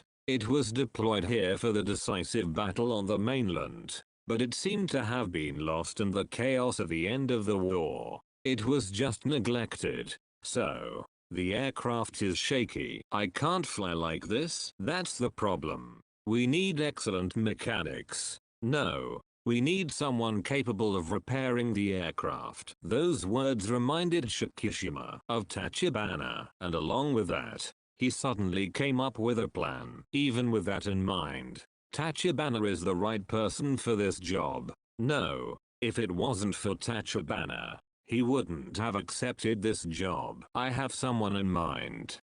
This person was repairing the Zero, which was in a state of disarray due to an emergency landing, to the point where it could fly. He's perfect for this job. Do you know anyone like that? Noda obediently agreed to Shikishima's idea. In that case, he had to find Tachibana no matter what. Tachibana is absolutely necessary for a certain strategy that Shikishima has come up with. The Demobilization Bureau, which disappeared with Godzilla's attack on Ginza, temporarily moved its headquarters to the Kanda area. In order to find out Tachibana's whereabouts, Shikishima caught up with an official from the Family Registration Division of the Demobilization Bureau, and he persisted. The official in charge of the family register appeared to have been hired from Kansai due to the emergency situation. The official replied that he will check the list administratively. Sosaku Tachibana, a mechanic who used to belong to the Odo Island garrison. His current address isn't registered. Is that so? We keep getting requests to find people every day. There are requests all the time. I really want to get in touch with him regarding something urgent. I'm in trouble. Everyone is insisting that it's a crisis. Shikishima slammed his forehead against the counter. We have to find Tachibana soon, no matter what. Seeing Shikishima's eccentric behavior, everyone, including the staff working behind the counter and the man walking behind her, looked at Shikishima with surprised faces. He had a feeling that Godzilla's re-landing was imminent. He didn't have time. Please. That's right. This has to do with the survival of this country. The register clerk refused in a low voice. Even if you do that, it's impossible to do something that's impossible. No matter how much we asked, without any information, it seemed unlikely that any further progress would be made. In that case, Shikishima said, making his next move. What unit did Tachibana belong to before Odo Island? If so, do you know? Having obtained the current addresses of several former soldiers, Shikishima immediately sent letters to all of them. This is what was written there. I was with Sosaku Tachibana on Odo Island. It is said that the Odo Island massacre were caused by an attack by the US military, but the truth is completely different. In fact, Tachibana recklessly fired at a US military ship passing off the coast. As a result of the US military's counterattack, all the young soldiers garrisoned on Odo Island were killed in action. Throughout the attack, Tachibana abandoned his responsibility and fled deep into the mountains. As a witness to the tragedy on Odo Island, I, Koichi Shikishima, am writing this letter to convey to everyone who was in Tachibana's group that I am determined to continue protesting for the rest of my life. Next to Shikishima, who had sealed the letter and pasted a stamp on it, There were already more than a dozen letters with the same contents lined up. The search for Tachibana seemed to be having a difficult time. After that, Noda was trying to persuade Shockirus at a bar. I'm doing everything I can, but I can't seem to get in touch with Mr. Tachibana. There are other excellent former maintenance soldiers out there. Why don't you just pick someone else? Please give me just a little more time. Why are you so obsessed with that person? In this situation where we don't know when Godzilla will come back, we need to do it as soon as possible. I understand, but it has to be Tachibana. He should receive a message soon. Noda was confused. Why is Shockirus so fixated on Tachibana? However, he doesn't want to extinguish the flame in Shockirus' eyes. Noda thought that this was the last energy for Shockirus, who had lost Noriko and had become like a living corpse, to continue living. I'll just wait a little while longer, Noda thought. On his way back from a bar, Shockirus was about to arrive home when someone suddenly called his name. Before he could turn around, Shockirus felt a sharp pain in the back of his head, and his vision went black. He was beaten to death with something like a club. Shockirus woke up when a bucket of water was splashed on him. With his hands tied, Shockirus appeared to be rolled onto the dirt floor of his own home. Tachibana himself, who he had been searching for, was standing in front of him with an angry expression on his face. When Tachibana realized that Shockirus had regained his consciousness, he threw the envelope and several letters that Shockirus was holding toward Shockirus, who was unable to move. What do you mean by this? You're sending this bullshit to my comrades. The message sent by Shockirus has arrived. Are you Tachibana-san? Tachibana became even more angry at Shockirus' unexpectedly happy expression, and without thinking, he punched him and grabbed him around the chest. You're saying I'm the cause of the Odo Island massacre? What do you mean? I'm sorry. That's the only way I could think of to meet you. You shameless one. The thing that attacked Ginza was Gojira from Odo Island, right? Without answering, Tachibana kicked Shockirus even more. Shockirus' eyes were starting to swell. I need to modify my fighter plane in order to defeat him. I really needed to see you to ask for that. That's what that bullshit letter was for. Please forgive me. Do you really think I'm going to work for you? Tachibana, confused by Shockirus' unexpected words, kicked Shockirus again and tried to leave. Shockirus remained tied up, moving along the dirt floor like a caterpillar in pursuit of Tachibana. He can't let Tachibana go when he finally finds him. There's something only you can do. ? I once detonated a mine in Godzilla's mouth. It was far more effective than Takaya's main gun. He's vulnerable to attacks from the inside. Do you understand? What Shockirus was trying to say seemed to finally reach Tachibana. Shockirus' eyes filled with madness became brighter and brighter. We're going to take a fighter jet full of bombs and put it in his mouth. That way we'll definitely kill him. No way, Shockirus. Special attack? Shockirus gave Tachibana a follow-up blow to the upset Tachibana. Your war isn't over either. Inside the hangar, Shockirus and Noda, whose eyelids are swollen, continue to wait for Tachibana to arrive. However, considering that you fell, the swelling was quite large. It's embarrassing. I was pretty drunk. I don't remember much. Well, since we found Mr. Tachibana who was so particular about it, it's no wonder he's so excited about it. At that moment, I heard a voice and Tachibana came into the hangar with two of his assistants, former maintenance soldiers. A canard wing aircraft.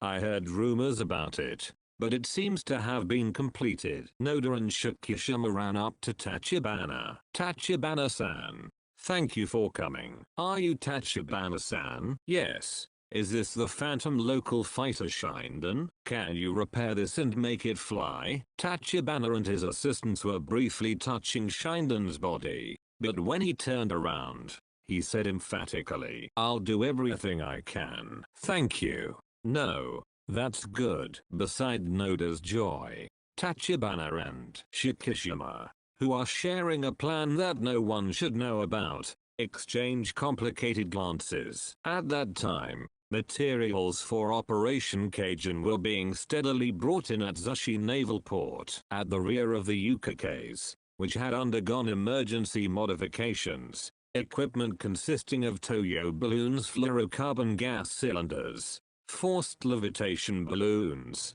and 46cm artillery shells was neatly lined up. Behind it was a large crane used for ship crossings, and in front of it was a gigantic roll of wire wrapped in many layers. All around the military port, officials could be seen shouting to each other, saying things like, "We'll complete the equipment today and tomorrow and we will never know when Godzilla will show up." Noda's expression was somewhat gloomy as he watched this. When Akitsu arrived, he spoke to Noda with concern. "What's wrong? If the planner looks like that, it will affect morale. I had already planned it, but I feel like it would be a miracle for that strategy to succeed." Akitsu had no choice but to agree with that. But that being said, if you don't do anything, that miracle won't happen. I agree. And look at their faces. After hearing this, Noda followed the expressions of the people running around the port,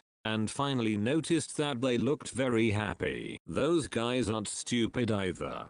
They're well aware that this is a difficult, life-threatening operation, but they all look good, don't they? I'm happy, knowing that this time I might be able to help. Useful? We survived the war. That's why we should do it this time. Mizushima, who followed Akitsu, listened to these words with a deep nod. A boy equipped with a Geiger counter installed at sea reacted violently. The information was immediately conveyed to Noda and the others, and the main members of Operation Sea God were urgently summoned. When everyone had finally gathered, Noda and his assistants entered the room with charts in hand and their eyes serious. An hour ago, there was a report that there was a response from the Geiger 1 counter installed off the east coast of Hochijo Island at 33 degrees 1 north latitude and 140 degrees 6 east longitude. Then here and here as well. Noda used a ruler to connect the points where there was a reaction. At the end of that straight line were the letters Tokyo. Godzilla is approaching.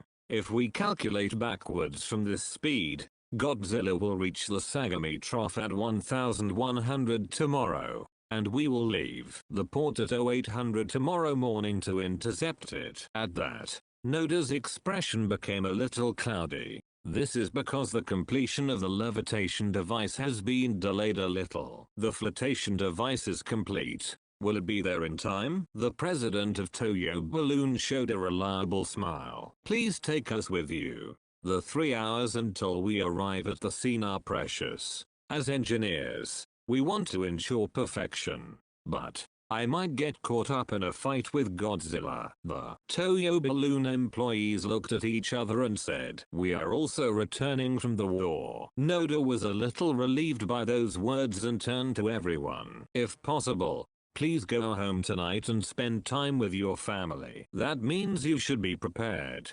Right?" Noda shook his head quietly and continued, "If you think about it, this country has taken life too seriously. Battlefields where the majority of deaths in battle are due to starvation or disease due to weakly armored tanks and neglect of supplies. It didn't even have an escape device. In the end, it was a kamikaze attack. That's why I want to be proud that this civilian-led operation didn't cause a single casualty. The next battle will be for the dead. It's not a battle. It's a battle to live in the future." Everyone was overcome with emotion and nodded their heads over and over again. Meanwhile, Shikishima was the only one who quietly slipped away with a dark determination in his heart. Akitsu, Noda, and Mizushima were among the people heading to the station to return home. Mizushima, who was starting to feel a little scared of the decision that was coming up tomorrow,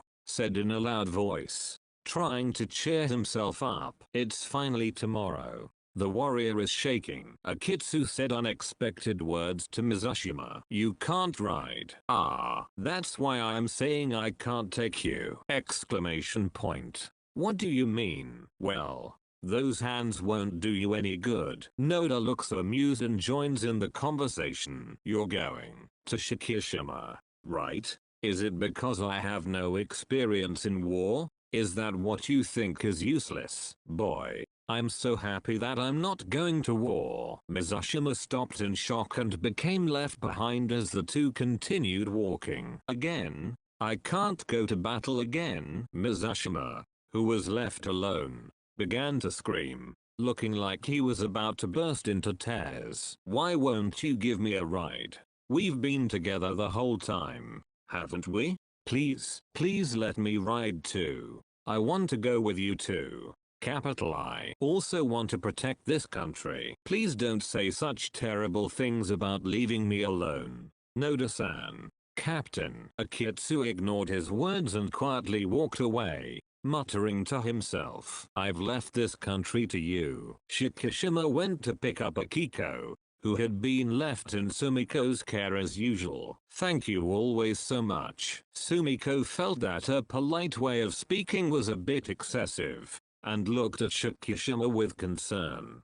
Sumiko had heard that an operation to defeat Godzilla would soon be carried out, and feared that Shikishima was preparing something bad. So she watched Shikishima and Akiko leave with concern. Shikishima asked as he came home and wiped the soles of her Akiko's feet. Akiko, are you having fun at your aunt's house? I drew a picture. I see. That's good. Akiko handed Shikishima a folded picture that seemed to have been drawn today. What? Can you give it to me? When Shikishima opened it, he saw a family of 3 drawn on it. Is this me? When Shikishima asked, Akiko happily nodded. Aki-chan and Mama. After saying that, Akiko looked up at Shikishima. She said something bad. Shikishima said kindly to Akiko, who remained silent. Okay, Dad. This is okay. Oh, I'm your father. When will mommy come home?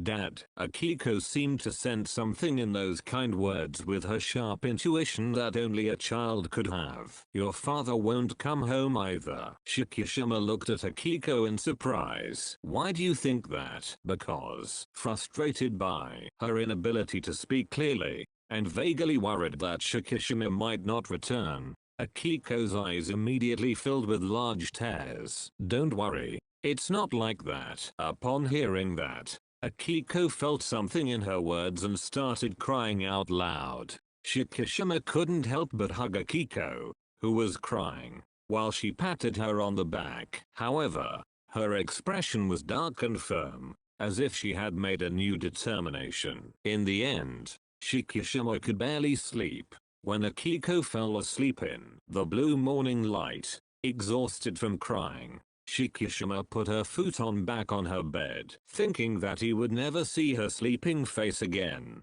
Shikishima didn't want to get up, but time was running out. After getting ready so as not to wake Akiko, and taking Noriko's photo and the photo of the Odo Island garrison wrapped in oil paper, he took one last look at Akiko's sleeping face. There was a piece that must be preserved. Noda said he would fight for the future. He thought so. Shikishima placed a thick envelope into the sleeping Akiko's hand and left the house filled with memories. When he arrived at the hangar on my bike, Tachibana and the others had already finished standby. It looked like they had been working all night putting the finishing touches on it. Can you take it out? Leave it to me. I'll prepare it right away. Shinden was in perfect condition. Shikishima muttered as he stroked it. As expected. When we got into the cockpit, Tachibana opened its nose cover and showed us what was inside. 2 bombs with their stabilizing wings removed were lined up there. These are the bombs you ordered.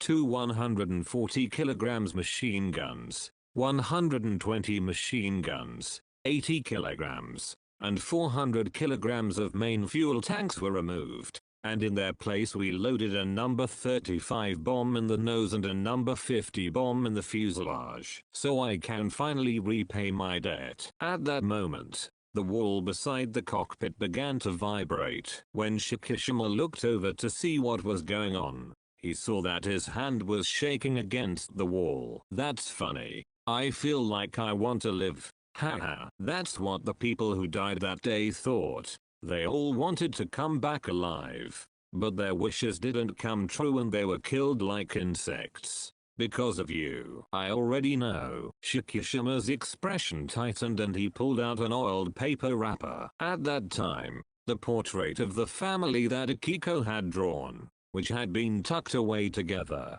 came out. The child who drew this is called Akiko, and I want to protect her. Future. I will definitely kill Godzilla, even if I stab him in the wrong direction. When he said that, Shockirus noticed that his hands had stopped shaking. Looks like you're finally ready. Now, I'm going to tell you something important. Look, this is a safety device for explosives. You pull it out just before it goes into it. And this device. Tachibana began to explain the control device next to Shockirus. When Shockirus heard that explanation, he stared at Tachibana's face.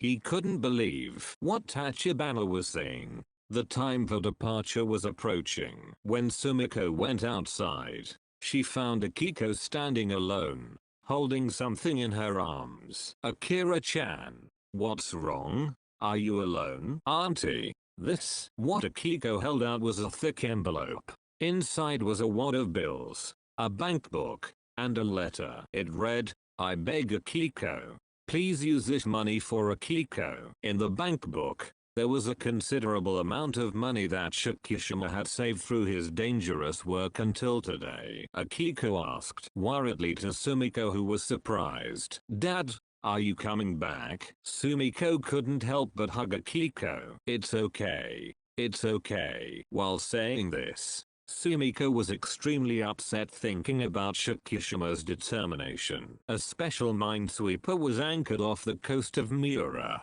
As the lookout on deck looked through her binoculars, the buoy containing the Geiger counter began to react violently. Deep-sea fish were being caught one after another around it. Godzilla appeared much earlier than planned. The lookout hurriedly grabbed the radio. This is Kuroshio number 12. Latitude 35 degrees 03 N. Longitude 139 degrees 41 E. A strong reaction to the Geiger buoy. At the same time, a large number of deep-sea fish were confirmed to have surfaced. Submarine boats equipped with underwater loudspeakers were dispatched all at once. An underwater loudspeaker connected by wire behind them began to play Godzilla's sinister roar, which had been recorded during the Ginza attack. It was a memento found among the ruins of the destroyed town, left behind by the reporters who remained on the rooftop until the end to report on the situation. And that was enough for Godzilla to realize that his territory had been invaded. At the port broadcasts began to broadcast the situation, which had changed drastically from the plan. Many deep-sea fish have been reported to have surfaced between Oshima and Sagami Bay. Underwater loudspeaker units are currently providing guidance as Godzilla is predicted to appear. All ships should depart from port at 072 Merunan after 0, ahead of schedule. A fleet of 4 destroyers, including Yukake's, were lined up in full gear. Noda and Akitsu were seen on the Yukake's deck. It seems Mizushima-kun has given up. I feel sorry for you, but I can't help it. Actually, I don't want Shiki-san to fly either. Shiki-san is a survivor of a suicide attack, isn't he? It seems unreasonable. Akiko is here. She'll definitely come back. It was at that time I heard a dull thud from offshore, and then something that had turned into a giant fireball flew in a long parabola. It crashed straight into the port building where the headquarters was located. The collapsed port building was quickly engulfed in flames. Through the flames I could barely make out that it was a submarine chaser. Touched by Godzilla's wrath, the submarine destroyer was snapped in two by the blow, and was thrown back into the port in a ball of flame. The expressions of everyone there froze at the gift from Godzilla. As I remembered, an air raid siren sounded. Underwater loudspeaker unit destroyed. Godzilla invades Sagami Bay. Sea God Squad. Set sail immediately. At that moment, Akitsu noticed something from the deck and pointed offshore. There was a huge dorsal fin that ran through the waves. It's Godzilla. Hey, that's it. Are you here already? The mines planted at the entrance to the port explode one after another, but Godzilla gracefully swims straight toward the port, as if he doesn't care. At this rate, he'll land. At that time, Shinden was pulled out and was idling. Shinden's engine was running smoothly. Hard to believe that it had been running for a long time. At that time, a radio contact was received from the military port. Godzilla has definitely broken through the defense line. Landing has begun. The battle situation has become unpredictable. Go out. After Shikishima declared this, he began taxiing the Shinden onto the runway that spread out in front of the hangar. Shikishima saluted Tachibana and the others who were following him, then put his engine lever at full throttle and began to ski. Eventually, Shinden made the strange aircraft soar. The huge propeller's torque was so great that Shinden seemed to have a tendency to lean slightly to the left. Kaja Shikishima used a slight rudder to keep the aircraft level. Quite a shrew. Even as I thought so, the high-octane fuel, whose performance was clearly different from that used at the end of the war, had a tremendous effect. And my speed increased in an interesting way. Shikishima nodded in satisfaction and sped up even more towards Godzilla. In front of the hangar, Tachibana and the others who had returned looked up at the contrail left behind by Shikishima. Let's end it all, Shikishima. As Tachibana murmured this, the usual overtone of blaming Shikishima disappeared from his eyes. The military port was in panic. Godzilla, which was supposed to meet them off the coast of Sagami Bay, is about to land at a speed that greatly exceeds expectations. Noda and his friends were staring at Godzilla on top of the snowy wind, which was being tossed about by the waves caused by each step. Eventually, Godzilla, along with a submarine destroyer, trampled the burning port office building and lifted its huge body into the port. Then he started walking inland, seemingly not caring about the people fleeing. What are we going to do? The plan is completely destroyed. Anyway, let's set sail. We can't be sure unless we sink in the Sagami Trough, where we can get the maximum effect. We have no choice but to rely on Shiki-san's Shinden to guide us. The port announcement was blaring and the military port, which had become like a beehive, departed immediately.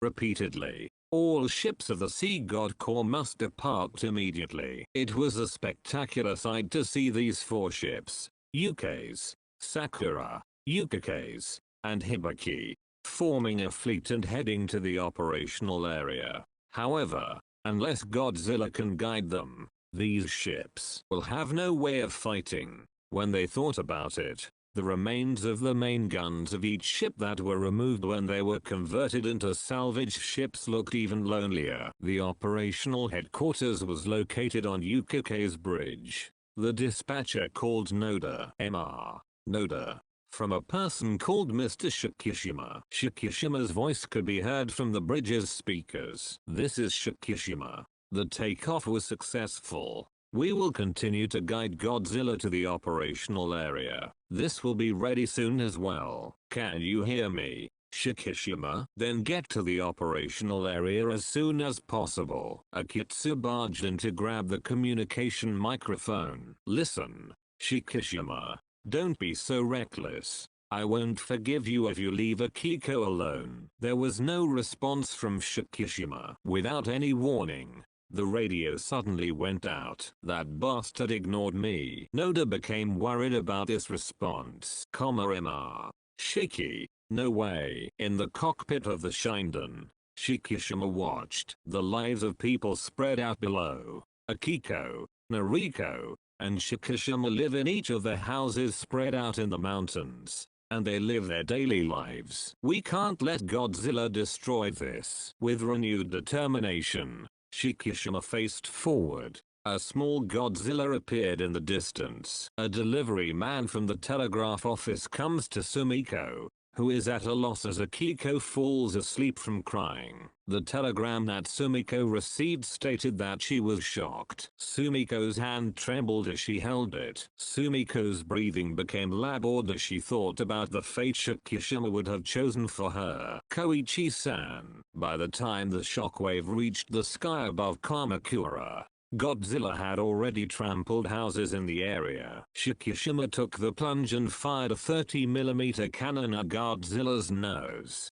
As expected, Godzilla did not appear to have been damaged by the 30mm cannon, but his reaction to the shockwave was quick. He successfully targeted Shinden and stuck his head out at twice the normal speed, trying to get hit by Shinden. Shockirus narrowly avoided Godzilla's attack by slightly tilting his aircraft. At that moment, its tail swung wildly and approached Shinden's cockpit. Dangerous. By quickly lowering the flap and using it like an air brake, he was able to stall a bit and barely survive the tail attack. Shockirus was surprised to find that the behavior he had trained to avoid the enemy's trajectory during the mock air battle unconsciously saved him. Godzilla seemed to have completely decided that Shinden, who was clinging to him like a persistent fly, was the target of his attack. Godzilla finally changed course and started walking towards Sagami Bay. At the Yukake's bridge in Sagami Bay, Akitsu and Noda were observing the situation through large binoculars. When Godzilla changed course and finally entered the ocean, Akitsu let out an exclamation. Haha, that's a big deal. Godzilla has a bad temper.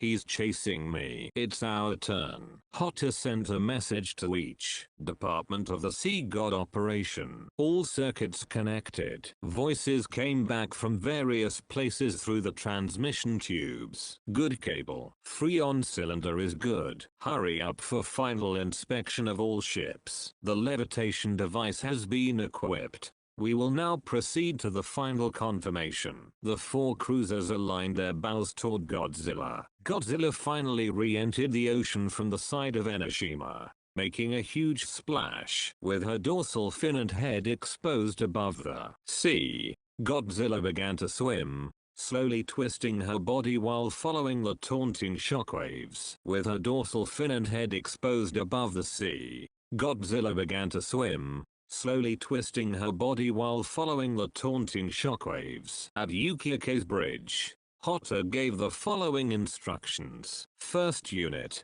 please send out. We'll go as planned for a while. While his subordinates repeated that everything was on schedule, the first pair, Yukake's and Kyuki, ran alongside and ran straight into Godzilla. Shinden, which was heading straight in that direction, flew up and flew between the two ships. Godzilla was swimming when he noticed Yukake's and Kyuki rushing towards him. At that moment, the bombardment of Takayo came back to Godzilla's mind. Godzilla's dorsal fins began to rise one by one while glowing blue. Noda, who was watching from the bridge of Yukake's, muttered, "Good." The light from the dorsal fin ran up Godzilla's back to his head, and blue light began to gather around its mouth. At that time, a mysterious scene spread out on the bridge of the ship in the evening breeze. In the center of the bridge, where no one was around, the rudder, which was tied tightly with ropes,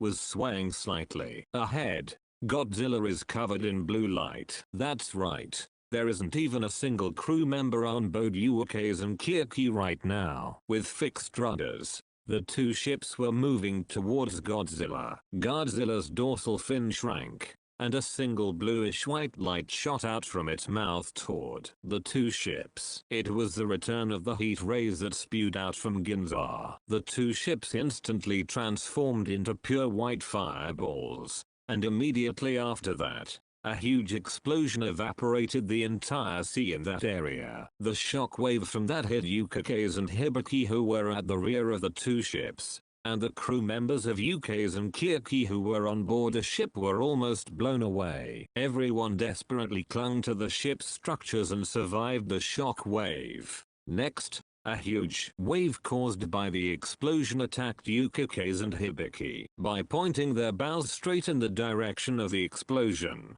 the two ships managed to overcome that tsunami caused by Godzilla. Everyone on the Yukike's bridge had lost their voices. There was no way the person who saw Godzilla's heat rays in Ginza would be here alive. Only Noda and Akitsu had ever seen the heat ray that destroyed Takao. Everyone just stared in front of them, as if they were devastated by the intensity of Godzilla's heat rays. This is Godzilla's heat rays. One of the crew members, who finally came to his senses after hearing Hotta's murmurings, shouted in a voice that sounded like he was crying. "This is far beyond what we expected, Captain. I recommend an immediate evacuation of all ships." Noda strongly denied this. "No, this is fine. Please start the operation immediately." "But when will the heat rays come again?" Ignoring the frightened and trembling crew members, Noda yelled at Captain Hotta. "As I told you,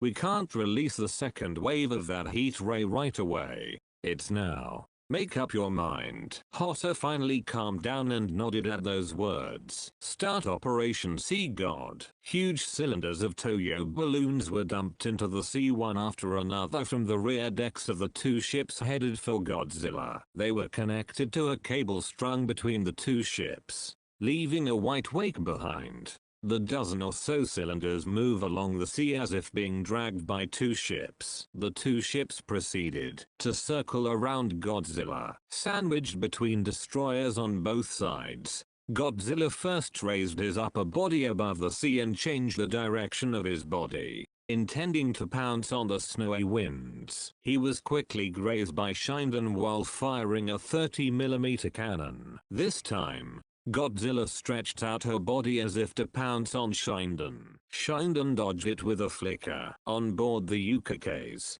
I continued to send out cables along her crane, grateful that Shinden was acting as a decoy. The cylinders and cables that have been spread out in a large circle must now be closed. In order to do this, a special crane was installed at the rear of Yukikes. The plan was to have Hibiki pass under the cables that had been lifted up by a crane so that the cables would cross. Hotta was calmly steering the ship. The crane that can be mounted on a ship is not that large. In order to pass through there, Hibiki would have to pass just around the side. Notify Hibiki. Fix the rudder. Steer at 4 degrees. Hibiki rushed towards Yukikes, almost hitting her. If there was a slight misalignment, the two ships would collide head-on. Hibiki rushes straight towards me. It looked like they were going to collide head-on with Yukikes, but Hotta's intuition over many years told him that this was the correct decision. Good interlocking. Hibiki approach. 20 meters. 10 meters. 5 meters. Hotta shouted. I don't mind some damage. Just leave Hibiki alone. Prepare for a full ship impact. Yukikes and Hibiki intersected as if rubbing against the ship's hull. As the ship's interior vibrated violently due to the impact, Hibiki barely managed to pass under the cable lifted by a special crane. Crossing completed. With a declaration from the deck workers, the cables crossed beautifully. All that's left to do is shrink the loop made of cable and wrap it tightly around Godzilla's body. The two ships continued to shorten the cable ring at maximum speed. Noda came out from the bridge to the wing and checked the situation. Good. As the circle gradually narrowed, Godzilla noticed the cable. Godzilla didn't understand what that meant, but he seemed to instinctively understand that it was something troublesome. And enough time had passed since the first heat ray. Godzilla's dorsal fins began to protrude from the tip of his tail one after another, glowing blue. Bad. When Noda looked up at the cable, he saw that it was almost time for the cable to wrap around itself. The light from Godzilla's dorsal fin finally reached its head, and blue light began to accumulate around Godzilla's mouth. A moment that felt extremely long passed slowly. Akitsu has already touched the activation switch installed inside the Yukake's bridge. Godzilla arched his body and was ready to fire a heat ray. At that moment, the cable of the special crane became taut. The wrapping is complete. Chosan. Switch. Akitsu answered Noda's voice. Several 6 centimeters cannonballs hanging from the cylinder exploded beneath Godzilla's feet, creating a huge cavity. Godzilla fell into that space with a thud. Freon gas bubbles spewed out all at once from the nozzles of the 10 cylinders wrapped around his body. Godzilla's body gained momentum, was isolated from the seawater by a large amount of bubbles, lost its buoyancy, and sank with tremendous force, sliding toward the depths of the ocean. Shikishima, who was looking down on the situation from an electric shockwave in the sky, saw that the plan to sink Godzilla with a fluorocarbon cylinder had been an unparalleled success. We did it. Depth readings continued by the deck lifeguard. Depth 1200, 1300, 1400, 1500. The depth meter suddenly exceeded the target depth. Target depth reached. The fluorocarbon cylinder was emptied in the deep sea, and the eruption of air bubbles had ceased. At that moment, intense water pressure suddenly attacked Godzilla's entire body. The body was tightened due to the intense water pressure, and the dorsal fin, which had been shining blue, lost its light. On the side of the Yukakes, the crew members were watching the situation with bated breath. The cable remained stopped. The sound of the waves hitting the side of the ship was so peaceful that it felt out of place. One of the deckhands declared to Noda, Akitsu, and Hotta, who had come out to the wing, "Godzilla has fallen silent." Akitsu muttered in disbelief. "Did we do it?" Immediately after, the cable swung from side to side while making a crunching sound. The force caused Yukakes to shake violently, forcing the crew members to struggle to maintain their balance. Godzilla is still alive under extremely high pressure. "You bastard. It won't be that easy. We'll move on to preliminary operations." Noda pressed the switch on the flotation device. The explosive flotation device is stored at the top of the cylinder, each unfolded like a beautiful flower. Ultra-high pressure gas was injected into the balloon, which was 10 meters long and resembled a rubber boat. Using the power of gunpowder, the balloon slowly inflated as it adjusted to the high water pressure of the deep sea, and Godzilla's body slowly began to float away. As the depth became shallower, the balloon became larger and Godzilla's surfacing speed became faster. Now, Godzilla's body was pulled up towards the sea surface at a speed comparable to when it sank. Along with this, cloudy white tumor-like things started to grow all over Godzilla, mainly in the areas where it had been damaged and repaired. Depth readings from the observation booth on the deck also accelerated. Depth 1200,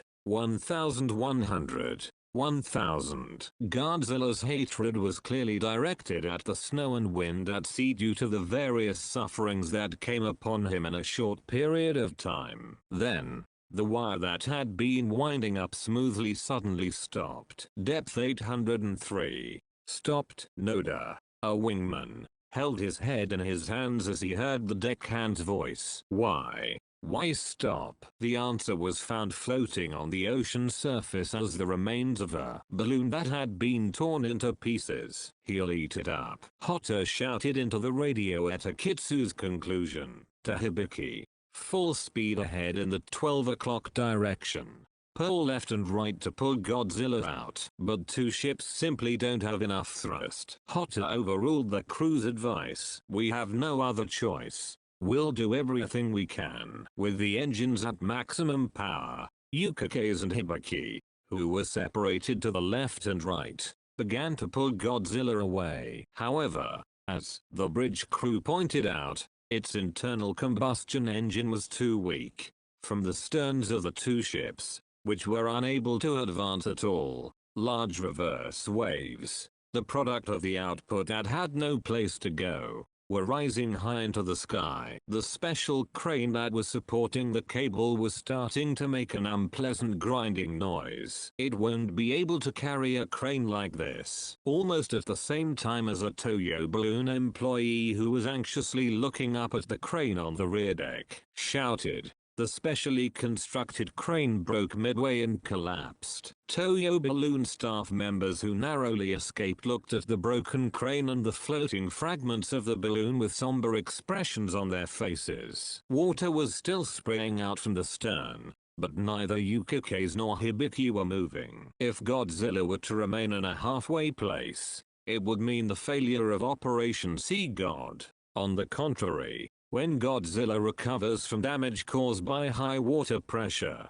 the cables wrapped around Godzilla become a terrifying threat to Ukikes and Hibiki. If Godzilla were to swing the two ships around with all his might, or if, like in Tarkio, he would fire heat rays from under the sea, probably none of the crews of the two ships would survive. Godzilla then lands again, turning the area that escaped destruction last time into a burnt wasteland. Noda and his friends, unable to make a next move as time slowly ticked by, could only continue to stare darkly at the cables through the spray of water at the stern of the ship. The engine won't last as it is. A heartbreaking voice came from the engine room through the speaking tube. What will you do? It was too pathetic to just sit here and leave Godzilla to decide his fate. At that moment, a familiar voice echoed through the ship's speakers. This is Fujimaru, which belongs to the Yokohama tugboat. I'll do my best to help. It was his voice. I'm Mizushima. Are you the captain? Kit, you? Hi. Radio communications began to fill Ukike's bridge one after another. I'll help out with Toyomaru, which also belongs to Yokohama tugboat. Nikomaru, belonging to Toyo Kisen. Cooperation. Daisen Shiokaze Maru. I will assist you. With that voice in the background, Noda and his team rushed out to the wing, where they could see more than a dozen tugboats rushing towards them. Mizushima's proud voice rang out from the speakers. If it is of no use to you, please return it, he said with a smile as Akitsu took off his hat and waved it around as if he didn't know what to do. It's here. I'm afraid I'm Kashimajin of Ebirah. Hotta's voice echoes, unable to hide his happiness. Take the tugboats too. We'll pull Godzilla out with all the ships. The crew began preparing the ropes in a dancing manner. Ukikes and Hibiki had many ropes tied to their bows, and more than 10 tugboats were connected to each end. Tugboats, which are used to move large ships, are usually equipped with extremely powerful engines that do not match the hull of the ship. There were more than 10 of them on either side. All of the ships had a much larger power than they looked, and gradually grabbed the sea while raising a big splash. The depth has started to rise. Noda, looking excited, shouted from the wing, which was shaking wildly. Come up. Come up. And Godzilla finally surfaced on the surface of the sea. Its body was covered in ugly blisters caused by changes in water pressure, making it look more sinister than anything it had shown before. Just like the deep-sea fish that suddenly surfaced, its eyes became cloudy and even popped out a little. Godzilla undulated her body in agony, violently tossing the two ships connected to her by cables and the group of tugboats. Its appearance was that of a beast suffering from death, and the crew members of the two ships trembled with an uncomfortable feeling of guilt, as if they had hidden an area that humans should never touch. Godzilla's life will soon end. Isn't that what killing God is all about? But Noda saw a blue light in the sea. It was around where Godzilla's tail is. Isn't there enough damage? The light gradually traversed the tail and eventually reached Godzilla's back, pushing away a large amount of seawater. Godzilla's dorsal fins began to rise one after another, shining. Godzilla still has the power to spit out heat rays. For Noda and his friends, it was a countdown to death. Thoughts such as "I've done all I could and I've come this far" went back and forth in Noda's mind in a short amount of time. The crew remained silent, waiting for the final moment. Blue light began to gather around Godzilla's mouth. At that moment, Noda and his friends heard the roar of a propeller cutting through the silence. What do you think he's going to do? No way. Shikishima, Noda, Akitsu, and Mizushima thought the same thing at the same time. Yes, Shikishima was the kind of person who could do that, especially at a moment like now when so many lives are at stake. No, Shikishima. Akitsu's voice disappeared as if being sucked into the roar of the engine and waves. Shikishima, along with several bombs loaded into his torso, continued to fly just past the ocean's surface, straight toward Godzilla's mouth. Inside the plane, the photo of Noriko that she had brought from her Buddhist altar swayed with the vibrations of the engine. He seemed to smile, and Noriko's sparkling smile returned to Shikishima's mind. Shikishima pulled out the explosive safety device and knocked down the control device next to the seat. Crash! A lightning bolt pierces Godzilla's mouth. There was a momentary pause, and the delay fuse of the explosives equipped on the Shinden activated, causing a huge explosion deep in Godzilla's mouth. With a roar, most of Godzilla's head was blown off. Shikishima, Akitsu shouted. The three members of the wing, as well as the crew members on board the ship who were watching the incident, all understood exactly what had happened. Everyone just stood there, looking at Godzilla, who had lost his head and was emitting a huge cloud of black smoke, with expressions that were a mix of confusion, apologies, a little anger at Shikishima's choice, and a lot of emotion. Tachibana, who was listening in on the radio in the hangar, gasped as he realized what had happened. At that moment, Noda suddenly looked away from her and noticed something. No, that. Where Noda was pointing, he saw something white. It was a parachute. Before Shikishima's departure, Tachibana conveyed another important thing. It was about the German-made self-propulsion escape device that was installed on the Shinden. If you pull this lever, the seat will pop into the air. Shaken, Shikishima looked into Tachibana's eyes. There were unexpectedly kind eyes there. Live. The shoulder Tachibana was holding was hot. Shikishima thought about how much Tachibana was feeling when he said those words. And then he thought about everyone on Odo Island, and he just looked at his knees. A voice over the radio echoed to Tachibana in the hangar. Pilot, he ejected safely. Tachibana,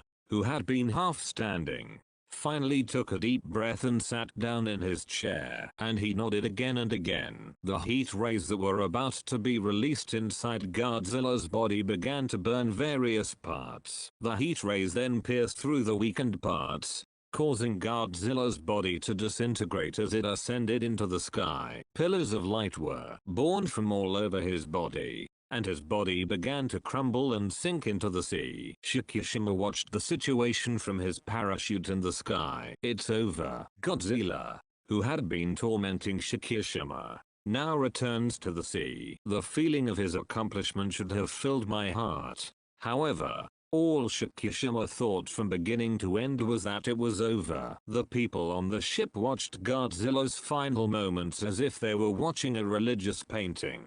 They may have accomplished something that humans should not have done. Gradually, people began saluting Godzilla, no matter who they were. It was the greatest expression of requiem for the men who had dedicated themselves to the war until 3 years ago. If you think about it, you could say that this beast is a victim whose appearance has been transformed into an ugly one, burned by human stupidity. Perhaps it was this feeling that made them salute involuntarily. Godzilla's body completely sank into the sea, leaving behind a trail of black smoke. When Yukikes and Hibiki return, a sea of people fills the port to greet them. The people gathered there after hearing the news that Godzilla had been defeated. When Shikishima and his friends got off the gangway next to them, Mizushima, who had arrived a step ahead of them, jumped out. You did it. You did it. As Mizushima said this, his eyes filled with tears.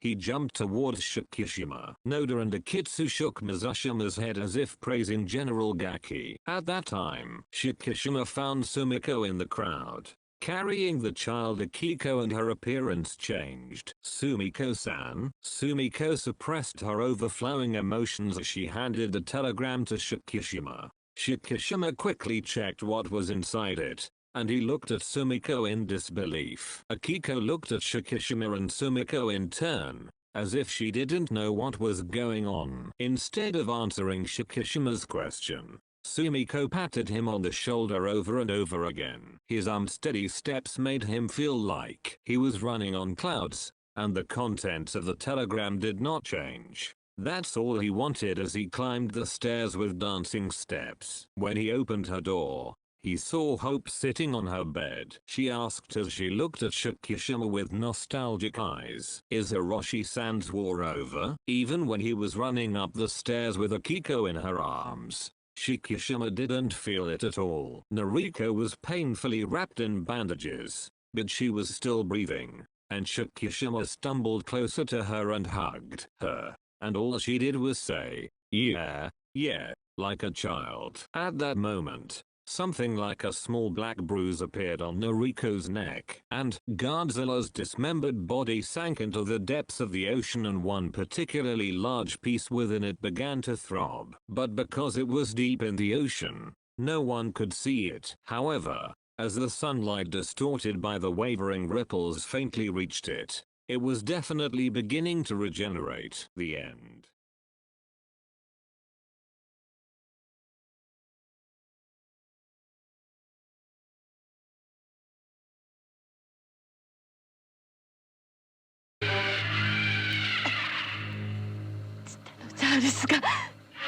Titanosaurusが地球人め